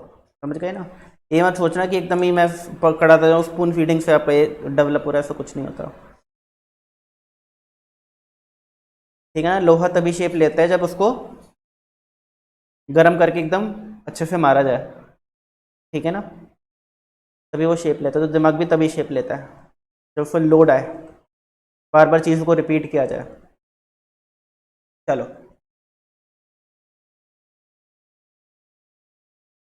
तो एक चीज़ क्लियर है ना आप लोगों को, अभी तक चैप्टर इजी है, ठीक है। पता है चैप्टर बच्चे ज़्यादातर छोड़ के जाते हैं तुमको, क्योंकि क्या है, इस चैप्टर में ऐसी चीज़ है जो आपने पहले कभी नहीं पढ़ी। पता बोलता पता नहीं क्या है ये, प्रोबेबिलिटी मास फंक्शन, अजीब अजीब से फॉर्मूले हैं, ये देखो एक फार्मूला और आ गया अजीब सा। तो बच्चे बोलते हैं 2-3 नंबर का तो चैप्टर आता है, 4 नंबर का छोड़ के जाओ, ठीक है। तो इसमें छोड़ने जैसा कुछ है नहीं, ईजी चैप्टर है। आइए जी, पॉइजन डिस्ट्रीब्यूशन। सबसे पहले पढ़ेंगे कि पॉइजन डिस्ट्रीब्यूशन हमें पढ़ना क्यों है। हमने देखा कि भाई अगर नंबर ऑफ ट्रायल्स ह्यूज हों तो प्रोबेबिलिटी चैप्टर क्या करता है, हाथ जोड़ लेता है कि भाई मेरे बस की नहीं है, तुम जाओ थ्योरेटिकल डिस्ट्रीब्यूशन चैप्टर के पास। तब सबसे पहले किसका गेट खटखटाते हो, बायनोमियल का, वो आपको आंसर दे देता है। अब अगर आपके नंबर ऑफ ट्रायल्स बहुत बहुत बड़े हैं, बहुत ही ज़्यादा हैं, ऑलमोस्ट इनफाइनाइट समझ लो, तो बायनोमियल डिस्ट्रीब्यूशन चैप्टर भी जवाब दे जाता है, बोलता है भाई मेरे बस की नहीं है, अब तुम जाओ पॉइसन डिस्ट्रीब्यूशन के पास। एक मैं एग्जांपल लेकर के दिखा रहा हूँ, ठीक है ना। लेट से मैंने 1000 बार कॉइन टॉस किया, मैं जानना चाहता हूँ कि 400 बार हेड आया होगा, इसकी क्या प्रोबेबिलिटी है, ठीक है ना। तो पहली बात तो अगर टोटल आउटकम्स की बात करें तो कितने होंगे, 2 की पावर 1000, यानी 2 इंटू 2 इंटू 2 इंटू 2 इंटू 2 करना है 1000 टाइम्स, ठीक है ना। तो इसका आंसर इतना बड़ा आएगा, इतना बड़ा आएगा कि हो सकता है कि आपके एक पेज में आप लिख भी ना पाओ, इतने सारे उसमें डिजिट्स होंगे, ठीक है ना। तो कैलकुलेटर तो बहुत दूर की चीज़ है इसको सॉल्व करने वाला काम। तो हमें परेशानी आई प्रोबेबिलिटी वाले चैप्टर में, हम गए किसके पास, बायनोमियल डिस्ट्रीब्यूशन के पास। बायनोमियल डिस्ट्रीब्यूशन ने बोला लो जी फॉर्मूला लगाओ, एन सी एक्स पी की पावर एक्स क्यू की पावर एन माइनस एक्स। क्या आप 1000 C 400 निकाल सकते हो, नहीं निकाल सकते। अगर मैं आपको 1 घंटा भी दे दूँ ना तब भी नहीं निकाल पाओगे, ठीक है ना। क्या आप 1/2 की पावर 1000 निकाल सकते हो, नहीं निकाल सकते, वही सेम इशू आ जाएगा। तब बायनॉमियल डिस्ट्रीब्यूशन क्या बोल रहा है, भाई मेरा भी दम घुट रहा है, तो अब तो मेरे पास की भी नहीं है इसका आंसर निकालना। अब हम किसका गेट खटखटाने वाले हैं, पॉइसन डिस्ट्रीब्यूशन का, ठीक है ना। तो हम क्या बोल सकते हैं, हम बोल सकते हैं कि Poisson distribution is a limiting form of binomial distribution, यानी कि जहां पे बायनॉमियल डिस्ट्रीब्यूशन लिमिट कर जाता है, उस हाथ जोड़ लेता है, तो वहां पर हम पॉइसन डिस्ट्रीब्यूशन की हेल्प लेते हैं, ठीक है ना। चलिए, तो यहाँ पे देखो ऐसे भी लिखा जाता है, Poisson distribution is extension of binomial distribution, या कुछ लोग ऐसे भी बोलते हैं Poisson distribution is a limiting form of binomial distribution in case of very huge sample size. हमने बायनॉमियल में क्या पढ़ा था, same, in case of huge sample size, और यहाँ पे क्या लिखा है, very huge sample size, almost infinite, the probability tend toward zero, तो जो प्रोबेबिलिटी है वो जीरो के आसपास चली जाती है, किसके आसपास, जीरो के आसपास, and it will become limitation of binomial distribution, और वो एक लिमिटेशन बन जाएगी बायनॉमियल डिस्ट्रीब्यूशन की। To overcome such limitation of binomial distribution comes the Poisson distribution. जहां पर बायनॉमियल डिस्ट्रीब्यूशन का दम घुटने लगा तो किसका जन्म हुआ, पॉइसन डिस्ट्रीब्यूशन का। देखो ये लिखा है, Poisson distribution is limiting form of binomial distribution, exam में क्वेश्चन आ सकता है कि Poisson distribution is limiting form of uniform distribution, binomial distribution, normal distribution, all of these, तो किसको टिक करके आओगे, बायनॉमियल डिस्ट्रीब्यूशन को। यहाँ पे n जो होता है n मुझे पता बायनॉमियल डिस्ट्रीब्यूशन में क्या था, huge but finite positive integer लिखा था, ये देखो मैं दिखाता हूँ, n क्या होता है, huge but finite positive integer, कहाँ लिखा था, ये where the number of trial are huge but finite positive integer. और यहाँ पे हम क्या बोल रहे हैं कि where the trials are very huge almost infinite, यानी यहाँ पे n क्या होगा, इनफाइनाइट पॉजिटिव इंटीजर हो सकता है, समझ आ रहा है। बायनॉमियल डिस्ट्रीब्यूशन के केस में n क्या हो सकता है, n up to infinity, positive number होगा। देखो n क्या होता है, नंबर ऑफ ट्रायल्स, के नंबर ऑफ ट्रायल नेगेटिव हो सकते हैं, नहीं, तो पॉजिटिव होगा बायनॉमियल डिस्ट्रीब्यूशन में, और एक फाइनाइट नंबर होगा, आप गिन सकते हो। और पॉइसन डिस्ट्रीब्यूशन में n पॉजिटिव होगा और एक इनफाइनाइट नंबर तक भी हो सकता है, ठीक है ना। n क्योंकि इनफाइनाइट हो सकता है, इसलिए बायनॉमियल डिस्ट्रीब्यूशन के फॉर्मूले में n का यूज ही नहीं होता। दिख रहा है कहीं n, नहीं, ठीक है ना, बात समझ आ गई। चलिए, where probability of success p is almost zero, जो p होता है वो ऑलमोस्ट जीरो होता है, और जीरो की पार कुछ भी करोगे तो आंसर क्या आएगा, जीरो। और अगर आप जीरो की पार कुछ भी करोगे आंसर जीरो आएगा, p क्या होता है, ऑलमोस्ट जीरो। तो जीरो को अगर आप किसी से भी मल्टीप्लाई करोगे तो आंसर क्या आएगा, जीरो। इसलिए हम यूज नहीं करते कि इसका बायनॉमियल डिस्ट्रीब्यूशन का, जब हमारे बहुत ह्यूज हो जाते हैं outcomes trials. Poisson distribution is always a positively skewed distribution S m is greater than zero. Again मैंने आपको क्या बोला था, जहाँ पे भी स्क्यूड वर्ड लिखे होंगे ये भी आपको इन पर ध्यान नहीं देना, इन पर हम ध्यान देंगे नॉर्मल डिस्ट्रीब्यूशन पढ़ने के बाद, क्योंकि वहाँ पे आपको बताया जाएगा। मैं आपको दिखा देता हूँ, ये देखो, ये नॉर्मल डिस्ट्रीब्यूशन के अंदर आपको दिखा जाएगा कि positive skewness, no skewness, negative skewness क्या होता है, ठीक है ना। अगर एक राइट स्क्यूड डिस्ट्रीब्यूशन होती है तो उसका क्या मतलब होता है, एक लेफ्ट स्क्यूड डिस्ट्रीब्यूशन होती है तो उसका क्या मतलब होता है। तो इनके बाद मैं आपको समझाऊंगा कि ये स्क्यूनेस क्या चीज़ होती है। अभी मैं समझाऊंगा तो आपको कुछ समझ नहीं आएगा, क्योंकि अभी आपको ये चीज़ नहीं पता है। आइए एग्जाम्पल, तो किन केसेस में हम पॉइसन डिस्ट्रीब्यूशन की हेल्प ले सकते हैं प्रोबेबिलिटी निकालने के लिए। Number of road accident on a busy road in a single day, एक बिजी रोड है तो उस पर एक दिन में लाखों गाड़ियां जाती होंगी, और एक दिन में, याद रखना, बिजी रोड पे एक्सीडेंट नहीं होते, एक्सीडेंट होते हैं खाली रोड पर, हाईवेज पर होते हैं, ठीक है ना, हाईवेज पर होते हैं, बिजी रोड पर नहीं होते, क्योंकि बिजी रोड पर हर कोई बहुत स्लो चल रहा होता है, तो एक्सीडेंट होने के चांसेस नहीं होते। हाईवे पे बहुत ज़्यादा चांसेस होते हैं, क्योंकि यहाँ पर एकदम बहुत तेज स्पीड में चल रहे होते हैं, तो कंट्रोल नहीं हो पाती गाड़ी। तो अगर हम बिजी रोड की बात करें, एक बिजी रोड पे एक दिन में लेट से 10 लाख गाड़ियां गई, तो हार्डली एक या दो गाड़ियों का एक्सीडेंट हुआ होगा उस दिन, और हो सकता है एक भी गाड़ी का ना हुआ हो, तो उसकी प्रोबेबिलिटी क्या आएगी, 1/10 लाख। आंसर क्या आएगा, 0.0000001%, ठीक है ना, विच इज ऑलमोस्ट जीरो, ठीक है ना।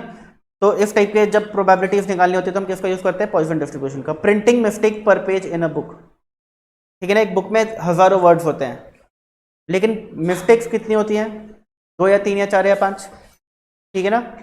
हजारों वर्ड्स में तो ये 3 4 5 मिस्टेक्स अगर की प्रोबेबिलिटी निकालो इनकी, तो अगेन 0.000 समथिंग आएगा आंसर, ठीक है ना। अब बाकी के जो पॉइंट्स हैं, ठीक है ना, आप रट लेना, क्योंकि मुझे नहीं पता है साइंस का टर्म कि number of radio active element पर minute in a fusion process. मुझे ये याद है कि हमने 10th क्लास की फिजिक्स या केमिस्ट्री में फिजन एंड फ्यूजन पढ़ा था, आप लोगों ने भी पढ़ा होगा। किसमें था? केमिस्ट्री में था, फ्यूजन एंड फिशन प्रोसेस पढ़ा था, ठीक है ना, कि एक वो जो न्यूक्लियर बॉम्ब होता है, ठीक है ना, वो शायद फिशन से या फ्यूजन किसी एक चीज़ से काम करता है, मुझे नहीं पता, इतना मैं भूल गया, मैंने कोई साइंस का स्टूडेंट थोड़ी ना हूँ मैं, ठीक है ना। तो ऐसे कुछ होता होगा इसके अंदर। तो इसमें भी क्या होता होगा कि जो रेडियो एक्टिव एलिमेंट्स पर मिनट होते होंगे फ्यूजन प्रोसेस के अंदर, वो बहुत कम होते होंगे, तो उसकी प्रोबेबिलिटी निकालना बहुत मुश्किल काम होता होगा, ठीक है ना। ऐसे number of demand for health care भी जो है, इसका भी सेम लॉजिक है, ठीक है ना। आइए जी, तो प्रोबेबिलिटी मास फंक्शन हम पढ़ने वाले हैं, यानी कि सिंपल सी बात कि प्रोबेबिलिटी का फॉर्मूला ऑफ पॉइसन डिस्ट्रीब्यूशन। तो कैसे निकालते हैं प्रोबेबिलिटी? ई की पावर माइनस एम की power x upon x factorial. E क्या होता है? ई होता है एक्सपोनेंशियल फंक्शन जिसकी वैल्यू होती है 2.71828। जैसे पाई क्या होता है? पाई पाई की वैल्यू क्या होती है? 3.14 समथिंग समथिंग, ठीक है ना। ऐसे ही ई की वैल्यू क्या होती है? 2.71828। एम क्या होता है? एवरेज और मीन। एम मतलब कि एवरेज या फिर मीन। मीन को हम एनपी भी बोलते हैं और म्यू भी बोलते हैं, यानी कि एम और एनपी एक ही बात होती है, ठीक है, क्लियर है? ओके। और एक्स क्या होता है? नंबर ऑफ सक्सेस रिक्वायर्ड, यानी एक्स जो है ये दोनों जगह सेम है। बायनोमियल डिस्ट्रीब्यूशन में एक्स क्या था? Success required. यहां पर भी एक्स क्या है? सक्सेस रिक्वायर्ड, क्लियर, ठीक है ना। एक्स क्या हो सकता है? Up to infinity, up to infinity. बात समझ आ गई आप लोगों को, ठीक है ना। अगर मैं 1000 बार कॉइन टॉस करता हूं तो कितनी बार हेड आ सकते हैं? 1000 बार आ सकते हैं। अगर मैं 1 लाख बार कॉइन टॉस करता हूं तो कितनी बार हेड आ सकते हैं? 1 लाख बार आ सकते हैं। तो जितनी आप कॉइन टॉस करोगे उतनी ही हेड भी आ सकते हैं, उतनी सक्सेस भी आपकी आ सकती है। बात समझ आ गई ना आपको? ये चलिए जी, वेरी गुड। प्रॉपर्टीज इसकी बहुत इजी है। अगर प्रॉपर्टीज से क्वेश्चन आता है तो क्वेश्चन या तो बायनोमियल डिस्ट्रीब्यूशन से आता है या फिर नॉर्मल डिस्ट्रीब्यूशन से आता है। बहुत रेयर चांस है कि प्रॉपर्टी से क्वेश्चन आए फ्रॉम पॉइसन डिस्ट्रीब्यूशन। रीजन, जैसे बायनोमियल डिस्ट्रीब्यूशन क्या था? बाय पैरामेट्रिक, दो पैरामीटर्स थे एन और पी। ये यूनी पैरामेट्रिक है, इसके अंदर एक ही पैरामीटर होता है और वो होता है एम, और वो होता है एम। यहाँ पे मीन मतलब होता है एम, वेरिएंस मतलब होता है एम, स्टैंडर्ड डिवीजन मतलब होता है रूट ऑफ एम। एक ही पैरामीटर है एम, तो हर चीज एम ही है। मीन भी एम है, वेरिएंस भी एम है, standard division root of M है, मोड भी एम है। और अगर एम की वैल्यू नॉन इंटीजर है, अगर एम लेट से मेरा आया 5.4, तो मोड कितना हो जाएगा? 5। बट एम अगर मेरा आया 6, तो मोड क्या हो जाएगा? 6 और 5, वही सेम, ठीक है ना। वहां पर मोड क्या होता है? n+1 into P. आपको ये देखना होता है इंटीजर है या नॉन इंटीजर है। यहाँ पे मोड क्या होता है? एम, और एम अगर नॉन इंटीजर है तो वही ग्रेटेस्ट इंटीजर वैल्यू है एम, और अगर एक इंटीजर है तो एम और m-1, यानी कि बाय मॉडल हो जाएगा फिर। बात समझ आ गई आप लोगों को? इजी, ठीक है ना। अब हम क्या करेंगे? अब हम पॉइसन डिस्ट्रीब्यूशन के क्वेश्चन ट्राई करेंगे। हाँ हाँ, जाओ।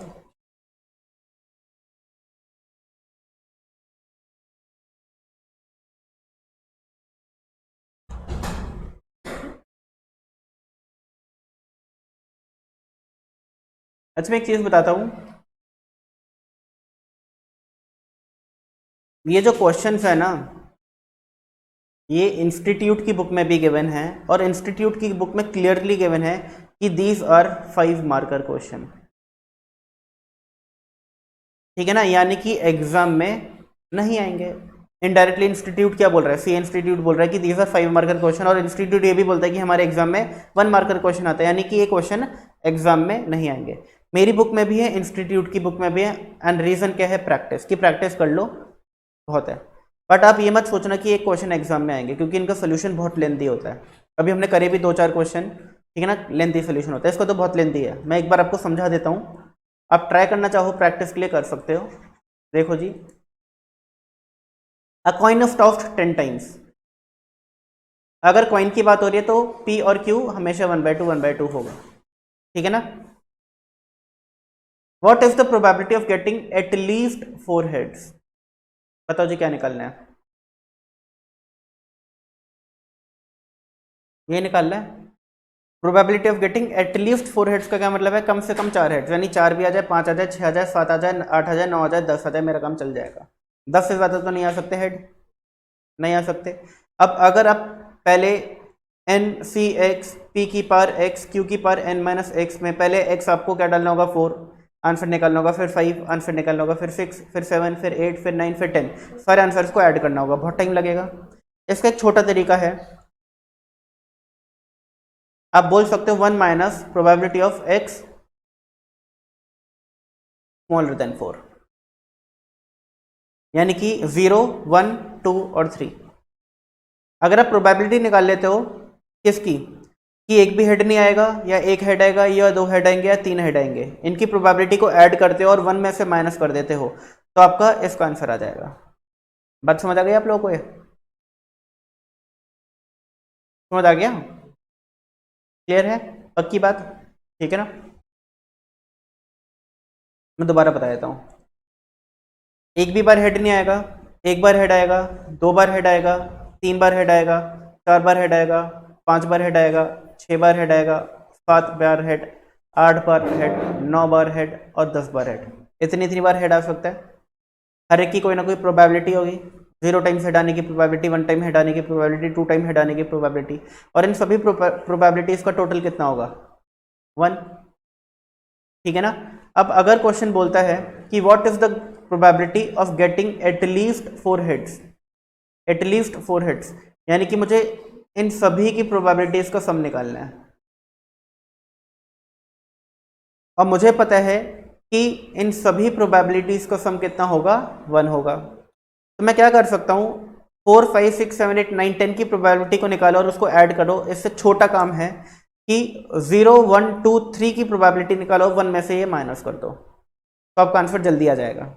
बात समझ आ गई ना आप लोगों को। अगेन 0 की प्रोबेबिलिटी निकालना कि एक भी बार हेड नहीं आएगा, फिर एक बार हेड आएगा, फिर 2 बार हेड आएगा, फिर 3 बार हेड आएगा, इन प्रोबेबिलिटीज को निकालना, इनको ऐड करना, फिर 1 में से माइनस करना, ये भी एक लेंथी प्रोसेस है, और इसलिए क्वेश्चन 5 मार्कर क्वेश्चन होता है, ठीक है ना। आप आज जाना और सीए इंस्टीट्यूट की बुक खोलना, थ्योरेटिकल डिस्ट्रीब्यूशन चैप्टर खोलना, उसमें आपको एक क्वेश्चन दिखेंगे, वहां पे लिखा होगा these questions carries 5 marks each, तो आप समझ जाओगे कि ये 5 मार्कर क्वेश्चन है, एग्जाम में नहीं आएंगे, प्रैक्टिस के लिए है सिर्फ, ओके। ये देखो कितना इजी क्वेश्चन है। A coin, 6 coins are tossed 512 times, 6 coins are tossed 512 times, also compute the mean and standard deviation of number of heads. आपको मीन एंड स्टैंडर्ड डेविएशन निकालना of number of heads. 6 coin toss किए गए हैं 512 बार, ठीक है जी, समझ आया, कैसे निकालेंगे।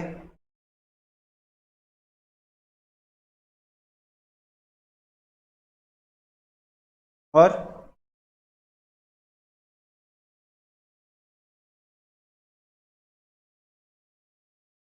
पी क्या होगा,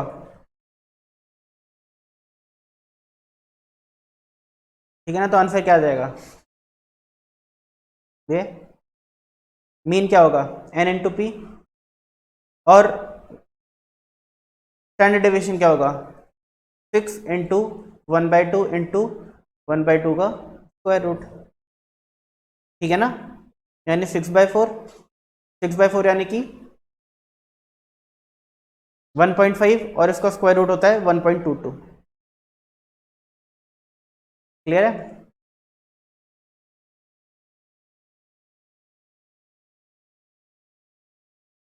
67 देखते हैं। Find the binomial distribution for which mean and standard deviation are 6 and 2 respectively. ये आपको बहुत सारी बायनोमियल डिस्ट्रीब्यूशन के प्रोबेबिलिटी मास फंक्शन गिवन है, आपको बताना है कि कौन सा वाला सही है, और ये भी गिवन है कि जो मीन है वो 6 है और जो स्टैंडर्ड डेविएशन है वो 2 है।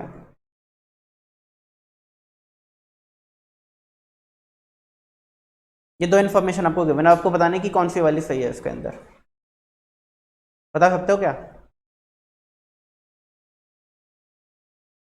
देखो आपको पता है एन सी एक्स पी की पावर एक्स क्यू की पावर एन माइनस एक्स होता है। तो हर एक केस में ये एन है और ये पी है, ये एन है और ये पी है, ये एन है और ये पी है।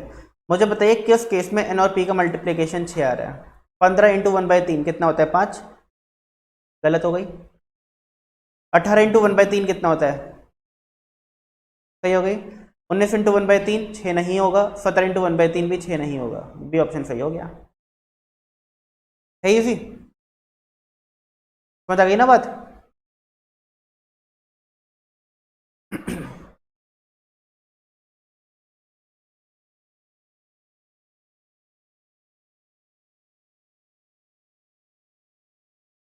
अरे बायनोमियल खत्म हो जा भाई।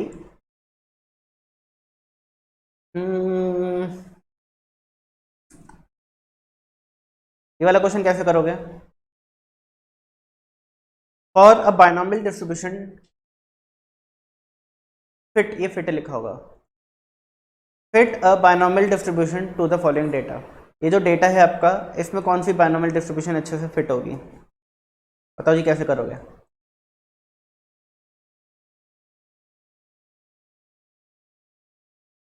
0 1 2 3 4 5, 3 6 10 8 3 2, 0 6 20 24 12 10, 50 60 72। तो मीन कितना हो जाएगा 72 अपॉन 19 27 30 32। बताओ जी 72 अपॉन 32 2.25 होता है। मीन यानी कि एनपी 2.25, बताइए जी। दिस इंटू दिस 2.25 होता है क्या, दिस इंटू दिस 2.25 होता है क्या, करके देखो किस केस में 2.25 आ रहा है, क्योंकि ये n है और ये p है, और np कितना होता है 2.25। तो 5 इंटू 0.45 2.25 होता है, यानी कि बी ऑप्शन सही आंसर आ जाएगा। समझ आ गया, ये शॉर्ट ट्रिक्स है इसको करने की, क्लियर है, इजी। हमने क्या क्या करा, पहले मीन निकाल लिया, फिर देखा n और p को मल्टीप्लाई करके मीन किस केस में 2.25 आ रहा है, जिस भी केस में आ रहा था आ गया आंसर। आइए जब पॉइसन डिस्ट्रीब्यूशन शुरू हो गया है,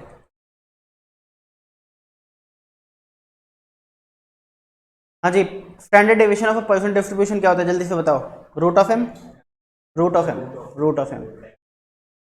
इन पॉइसन डिस्ट्रीब्यूशन एन पी क्या होता है, मीन होता है, ठीक है ना, मीन होता है।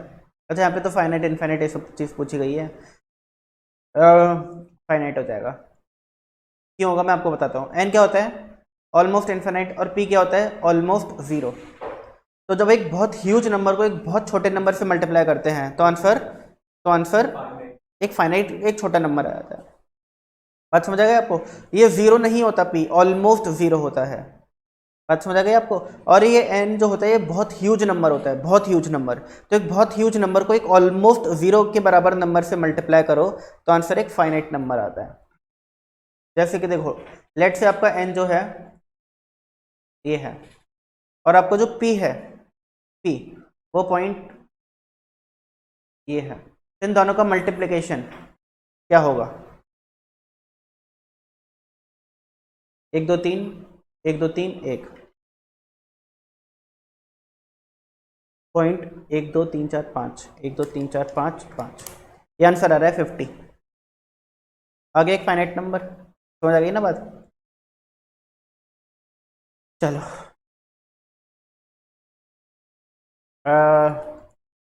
कोई अच्छा क्वेश्चन ढूंढो भाई।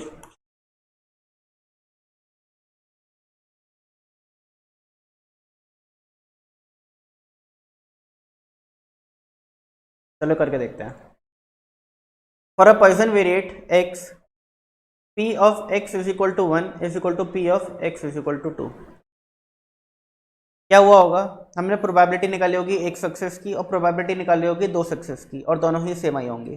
जैसे अगर मैं 3 बार कॉइन टॉस करता हूँ 3 बार कॉइन टॉस करता हूँ तो मेरे टोटल आउटकम्स 8 होते हैं। अगर मैं बोलता हूँ प्रोबेबिलिटी ऑफ गेटिंग 2 हेड्स और प्रोबेबिलिटी ऑफ गेटिंग 1 हेड्स, इन दोनों की आंसर पता है आपको क्या होते हैं? 3/3 होते हैं। तो हम बोल सकते हैं ना कि probability of 2 success and probability of 1 success same है, बोल सकते हैं। तो वही चीज़ यहाँ पे भी गिवन है कि दोनों सेम है। हमसे पूछ क्या रहा है? मीन पूछ रहा है, मीन क्या होगा, ठीक है ना। देखो कितना ईजी है। पी एक्स का फॉर्मूला आपने देखा क्या होता है? e की पावर माइनस एम की power x upon x factorial, ठीक है ना। आइए जी लिखते हैं, x इज इक्वल टू 1 अगर है तो e की पावर माइनस एम की पावर 1 अपॉन 1 फैक्टोरियल लिख दूंगा। और ये किसके बराबर है? e की पावर माइनस एम की पावर 2 अपॉन 2 फैक्टोरियल के बराबर है। ये बात समझ आ गई? समझ आ गई? पक्की बात है? कट जाएंगे। 2 फैक्टोरियल मतलब 2 होता है, 2 इंटू एम की पावर 1 2m होगा। 1 फैक्टोरियल 1 होता है और 1 इंटू एम स्क्वायर होगा। एम स्क्वायर यानी कि एम इंटू एम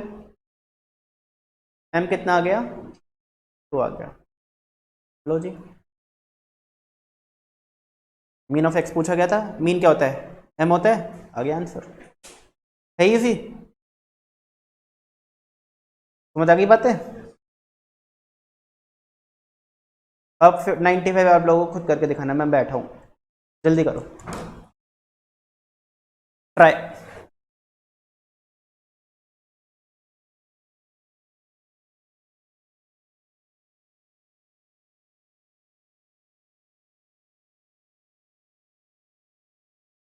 करो भाई करो, ट्राई करो।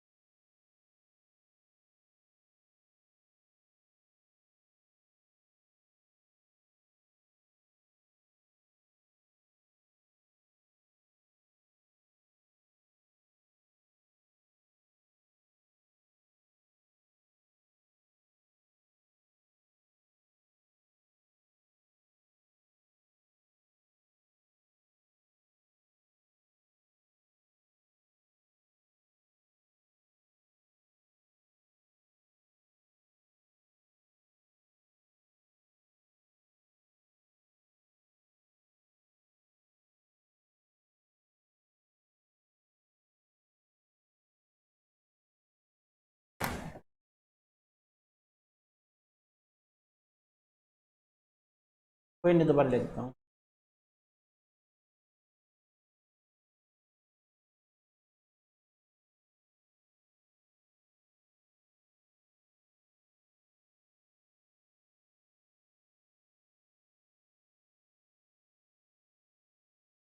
ये ले लो, इसे कैसे करोगे?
क्या आ रहा है?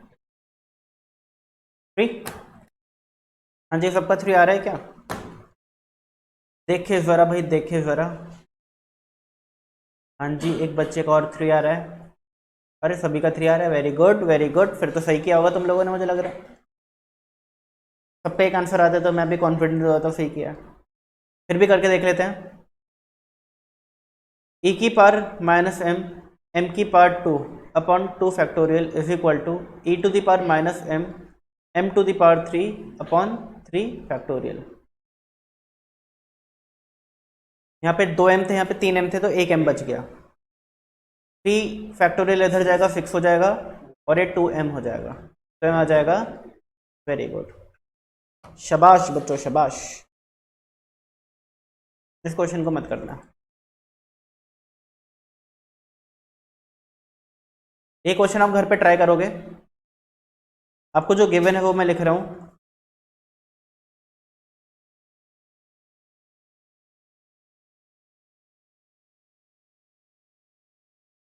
क्वेश्चन में गिवन है कि probability of getting 2 success is equal to 9 times probability of getting 4 success plus 90 times probability of getting 6 success. Probability of getting 2 success is equal to 9 times probability of getting 4 success plus 90 times probability of getting 6 success। ये एक equation है, again आपको ऊपर वाले तरीके से ही करना है, बस थोड़ा लेंदी हो गए ऊपर वाले से। बात समझ आ गया आप लोगों को? ट्राई। पर आज मैं बुक दे दूंगा, क्वेश्चन नंबर लिख लो sir. A discrete random variable x follows Poisson distribution. Find the value of probability of x of at least 1। probability of x at least 1 का क्या मतलब है? x greater than equal to 1, ठीक है ना। You are given that mean is equal to 2.20। आपको याद रखना है ए एक्स मतलब एक्सपेक्टेड वैल्यू होती है, एक्सपेक्टेड वैल्यू मतलब मीन होता है, ठीक है ना। एंड ई की पर -2.20 की वैल्यू भी गिवन है। ये अभी करके दिखाओ मुझे, बैठे बैठे करके दिखाओ, करो करो करो करो।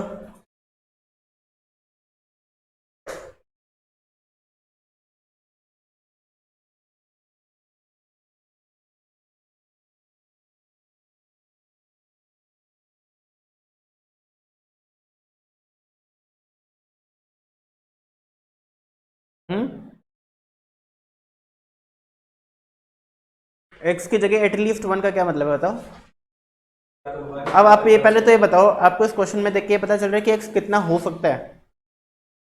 एन मैक्सिमम कितना हो सकता है? जितना एन हो सकता है, जितना एन हो सकता है। एन इसमें गिवन नहीं है, एक में होल्ड करो। हेलो, हाँ जी,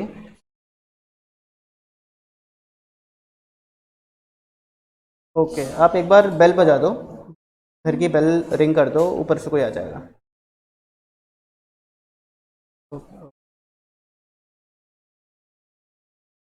हाँ जी, सुनो भाई सुनो, ओ गुफ्तगू मत करो।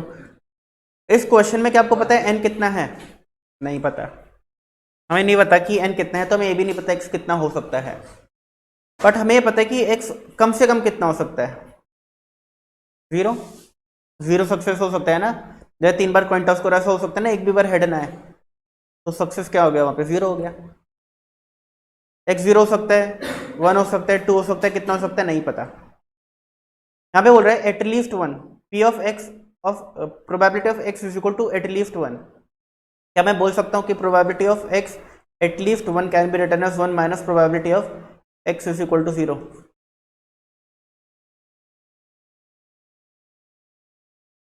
एटलीस्ट 1 का मतलब है कम से कम एक सक्सेस मिले। तो अगर मैं 0 सक्सेस की प्रोबेबिलिटी माइनस कर दूं 1 से, तो जो प्रोबेबिलिटी बचेगी वो किसकी बचेगी? एटलीस्ट 1 सक्सेस की। बात समझ आ गई आप लोगों को? ठीक है ना। अब हो जाएगा क्वेश्चन, करो।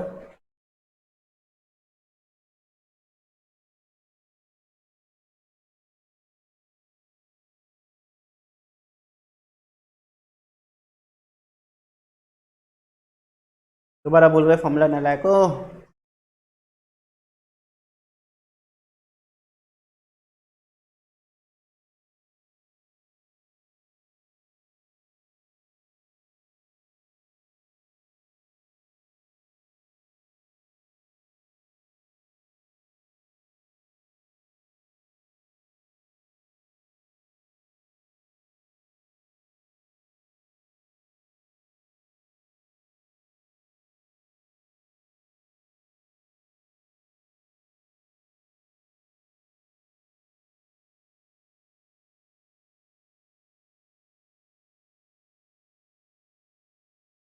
पूजा आपका बुखार ठीक है अब? पक्की बात?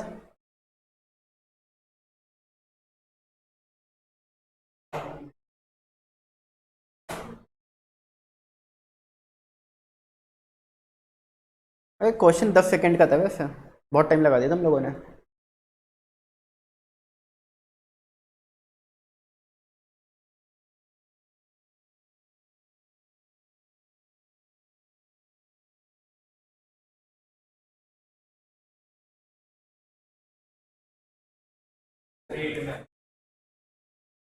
वन माइनस 0.1108 0.8892 या फिर 0.89 बोल सकते हो।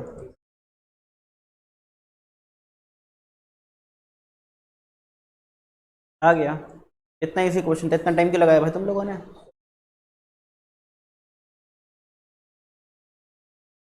समझ आ गया?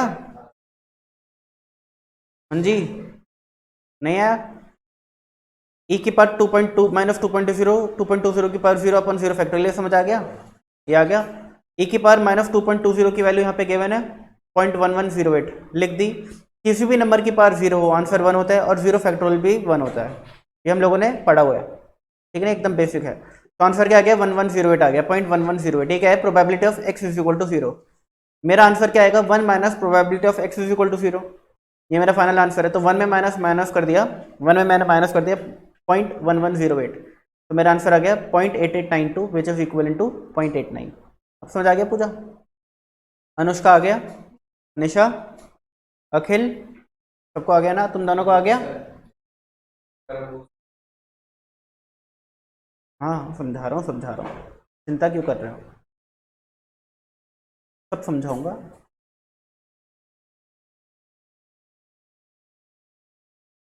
एक क्वेश्चन और कर लो, फिर बाकी होमवर्क करके आना। If 1.5% of items produced by a manufacturing unit are known to be defective, what is the probability that a sample of 200 items would contain no defective item? Question पढ़ो और बताओ ये कैसे सॉल्व हो सकता है।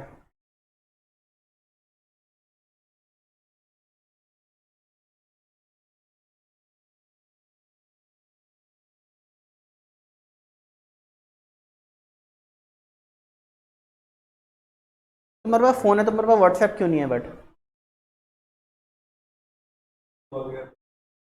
हम्म। अच्छा, पर्सनल फोन नहीं है अभी? अच्छा ओके, तुम्हारे पापा बढ़िया हैं फिर तो, बच्चा पढ़े तो फोन ही नहीं दिलाया।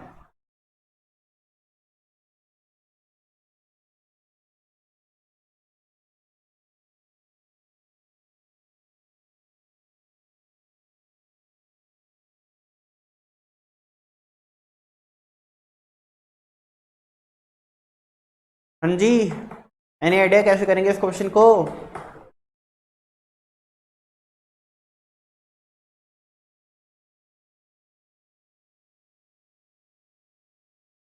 हिंट देना शुरू करता हूँ चलो मैं। 1.5% of items produced by manufacturing unit are known to be defective. एक मैन्युफैक्चरिंग यूनिट कुछ आइटम प्रोड्यूस करती है और उसमें से 1.5% आइटम डिफेक्टिव निकलते हैं। अगर 100 आइटम प्रोड्यूस करे तो कितने डिफेक्टिव निकलेंगे? 1.5। 200 करे तो 3, ठीक है ना? 200 करे तो 3। हम बोल सकते हैं कि जो m है वो 3 है। m क्या होता है? एट एन एवरेज कितने आइटम्स डिफेक्टिव हैं? कितने डिफेक्टिव हैं? 1.5% ऑफ 200। बात समझ आई? बात समझ आई? क्लियर है? आप ये बोल सकते हो कि प्रोबेबिलिटी ऑफ सक्सेस, यहाँ पे सक्सेस का डिफेक्टिव आइटम समझ लो। सक्सेस का डिफेक्टिव आइटम कितनी है? 1.5%। 1.5% का मतलब कितना हो गया? 1.5/100, ठीक है ना? तो मुझे एक बात बताइए, n कितना है? 200। तो मीन कितना होता है? n इंटू पी, कितना आ गया? 3। बात समझ आ गई आप लोगों को? तो m आपका कितना है? 3 है। What is the probability that a sample of 200 items would contain no defective item? ये निकालना है, निकाल सकते हो? कैसे निकालेंगे? e की पावर माइनस एम, एम की power x upon x factorial, e की पावर माइनस एम यानी 3, ठीक है ना। अब इतना लिखते हैं m की power x upon x factorial, यही करेंगे। 2.71828 की पावर माइनस 3 इंटू 1 अपॉन 1। क्या मैं इसको ऐसे लिख सकता हूं? मुझे पता है कि अगर पावर नेगेटिव है तो बेस को रिवर्स कर दो तो पावर पॉजिटिव हो जाती है। और ये आपको कैलकुलेटर पे निकाल सकते हो। कैसे निकालोगे? 2.71828 into is equal to time value of money chapter पढ़ा है ना तुम लोगों ने? तुमने अभी नहीं देखा? मैं वीडियो भेज दूंगा, टाइम वैल्यू ऑफ मनी देख लेना। Okay, 2.71828 into is equal to ऐसे करोगे तो आपका आंसर आ जाएगा। तो यार है 1 अपॉन 20.0854, तो 1 डिवाइड बाई 20.0854 0.04978। 0.04978 को क्या मैं राउंड ऑफ करके 0.05 लिख दूं?